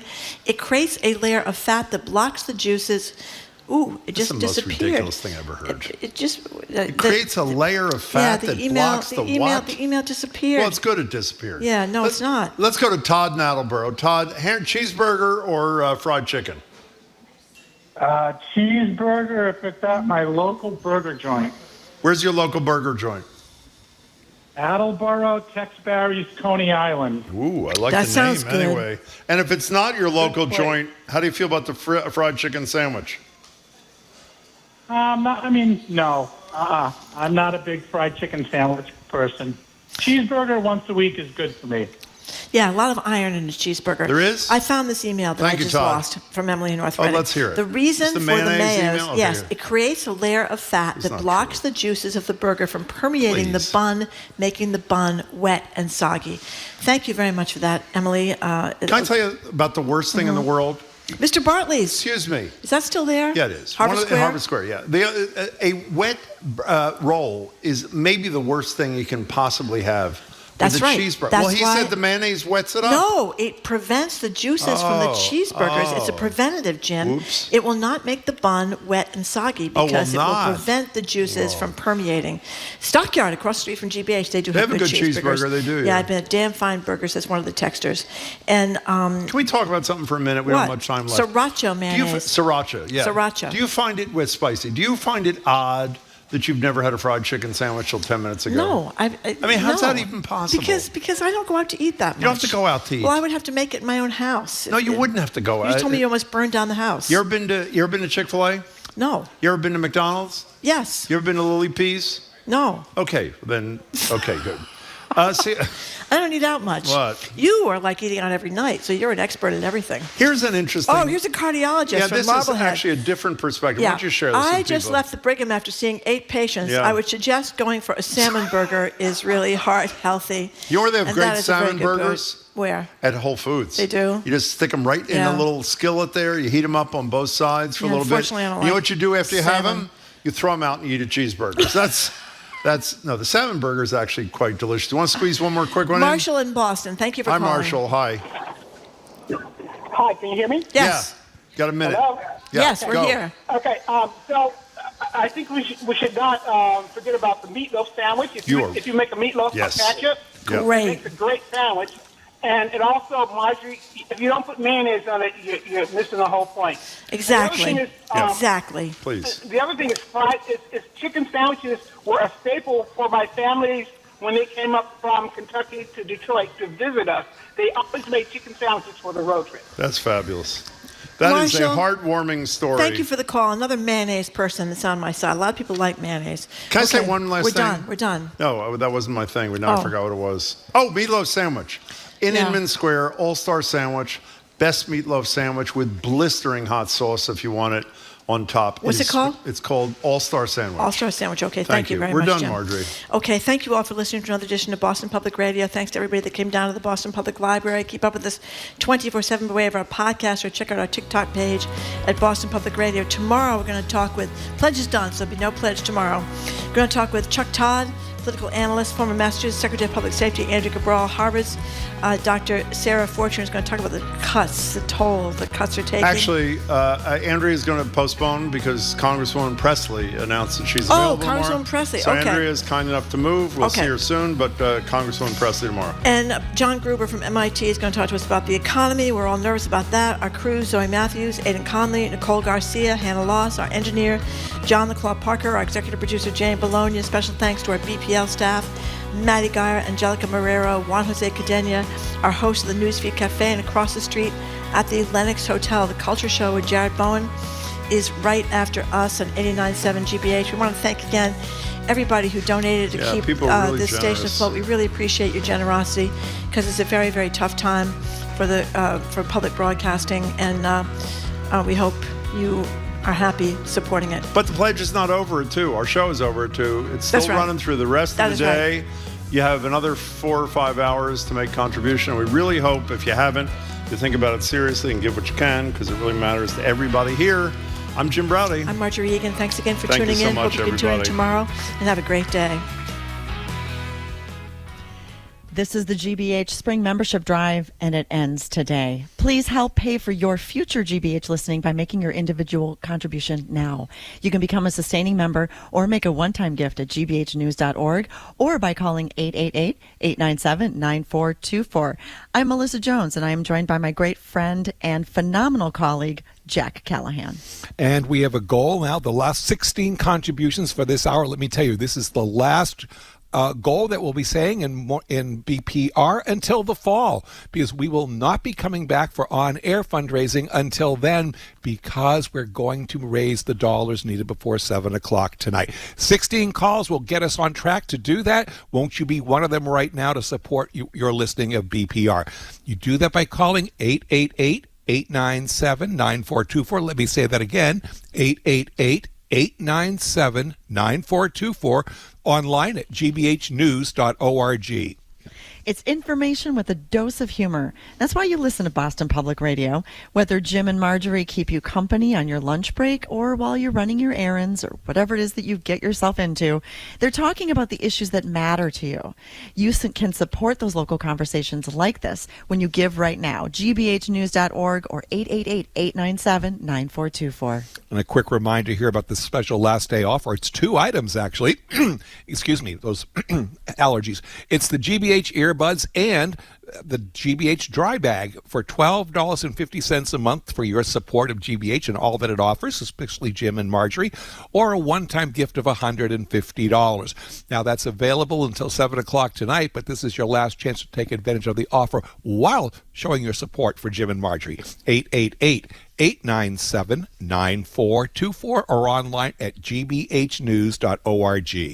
The goal right now is 13 left to go in the next 7 minutes, so we're making some good progress, and we can continue that great progress when you make your contribution right now. Remember, giving now funds the programming that you will expect and deserve to hear in the months ahead. gbhnews.org or 888-897-9424. NPR and GBH exists because of listener support. You know what? It's always been that way. Your support has never been more valuable, however, as we've been facing these unprecedented attacks to diminish or even eliminate this service. If you can, please help ensure our future by giving right now. You can become a sustaining member, or if you already are a sustaining member, perhaps you can increase it by several dollars a month or make an additional gift. Every bit helps. Every bit makes a difference right now. 888-897-9424 or online at gbhnews.org. I'd love to encourage you to think about becoming a sustaining member of GBH right now. Sustaining membership is that monthly contribution that comes out of your bank account or your credit card. It's the amount that you set it for each month. I'm a sustainer. I love giving that way because I know that my support is always happening. It's always current because I set it up the one time in my amount and it just happens. And honestly, I find that I'm more generous over time because I can give those smaller monthly ongoing amounts than if I personally made my gift all at once. If that works for you, I would encourage you to do that right now at gbhnews.org or 888-897-9424. And I want to thank Lorette from Chestnut Hill, and she said, Jim and Marjorie are my favorites. It's not enough time to say how much I value GBH and this team for their truth and honor. Well, Lorette, you did show us how you feel by making that contribution right now. That's awesome. And Liz in Ashburnham says, I love Jim and Marjorie. Keep up the work. We will do that when people turn out like you guys have done. Please join them right now, 888-897-9424 or online at gbhnews.org. Remember, when you give $12.50 a month right now, we can thank you with 2 of our most popular gifts. 2 of the most popular gifts, the GBH dry bag and the wireless earbuds. That dry bag is fantastic because, as Marjorie was saying, it does keep everything dry. It's a 5-liter bag. It's lightweight. It's designed for backpacking, travel, water sports. It's blue with the 89.7 logo in white. And then, of course, those earbuds are amazingly comfortable and provide great sound. $12.50 a month. This offer goes away when the drive ends at 7 o'clock tonight. So don't delay. gbhnews.org or call 888 888-897-9424. Okay, just got word. We're now down to 9 contributions to go before 2 o'clock. So we've almost cut that goal in half, but we can retire it with your help. Those who love BPR, those who rely on GBH, stepping forward right now with a contribution, sustaining member, one-time gift, extra gift, additional gift, whatever works. Please do your part, though. 888-897-9424 or gbhnews.org. By the way, everyone who donates right now is automatically entered into a drawing. Some lucky donors going to be at Tanglewood on Thursday, July 3rd to see a live performance of James Taylor. It's all sold out. You can't get in there now, but these tickets are in the shed. So that's another reason to make that gift right now. What do you say? I'm going to say the number one more time, more slowly. 888-897-9424. The news has been really complicated and intense over the past few months. I don't need to tell you that. But you've relied on GBH even more to keep you up to speed and informed. It's the last day of our membership drive. So if you've been meaning to give, but you haven't just had a chance, please take this chance right now.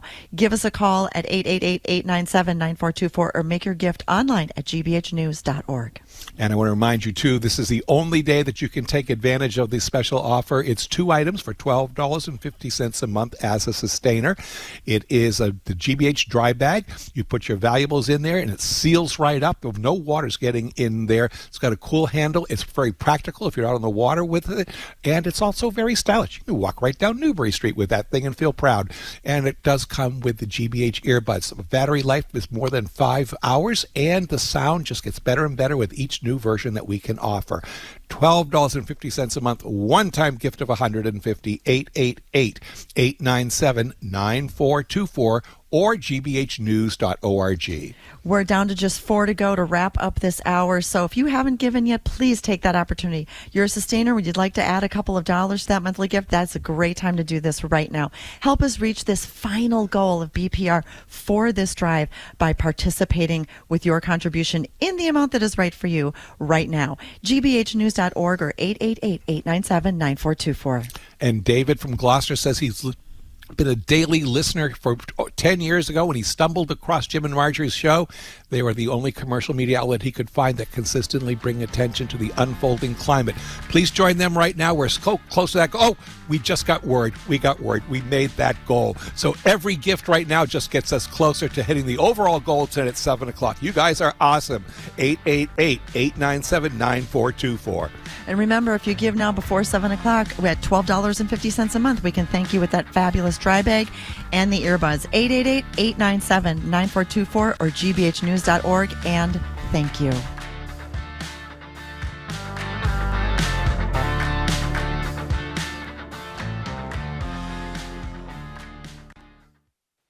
What's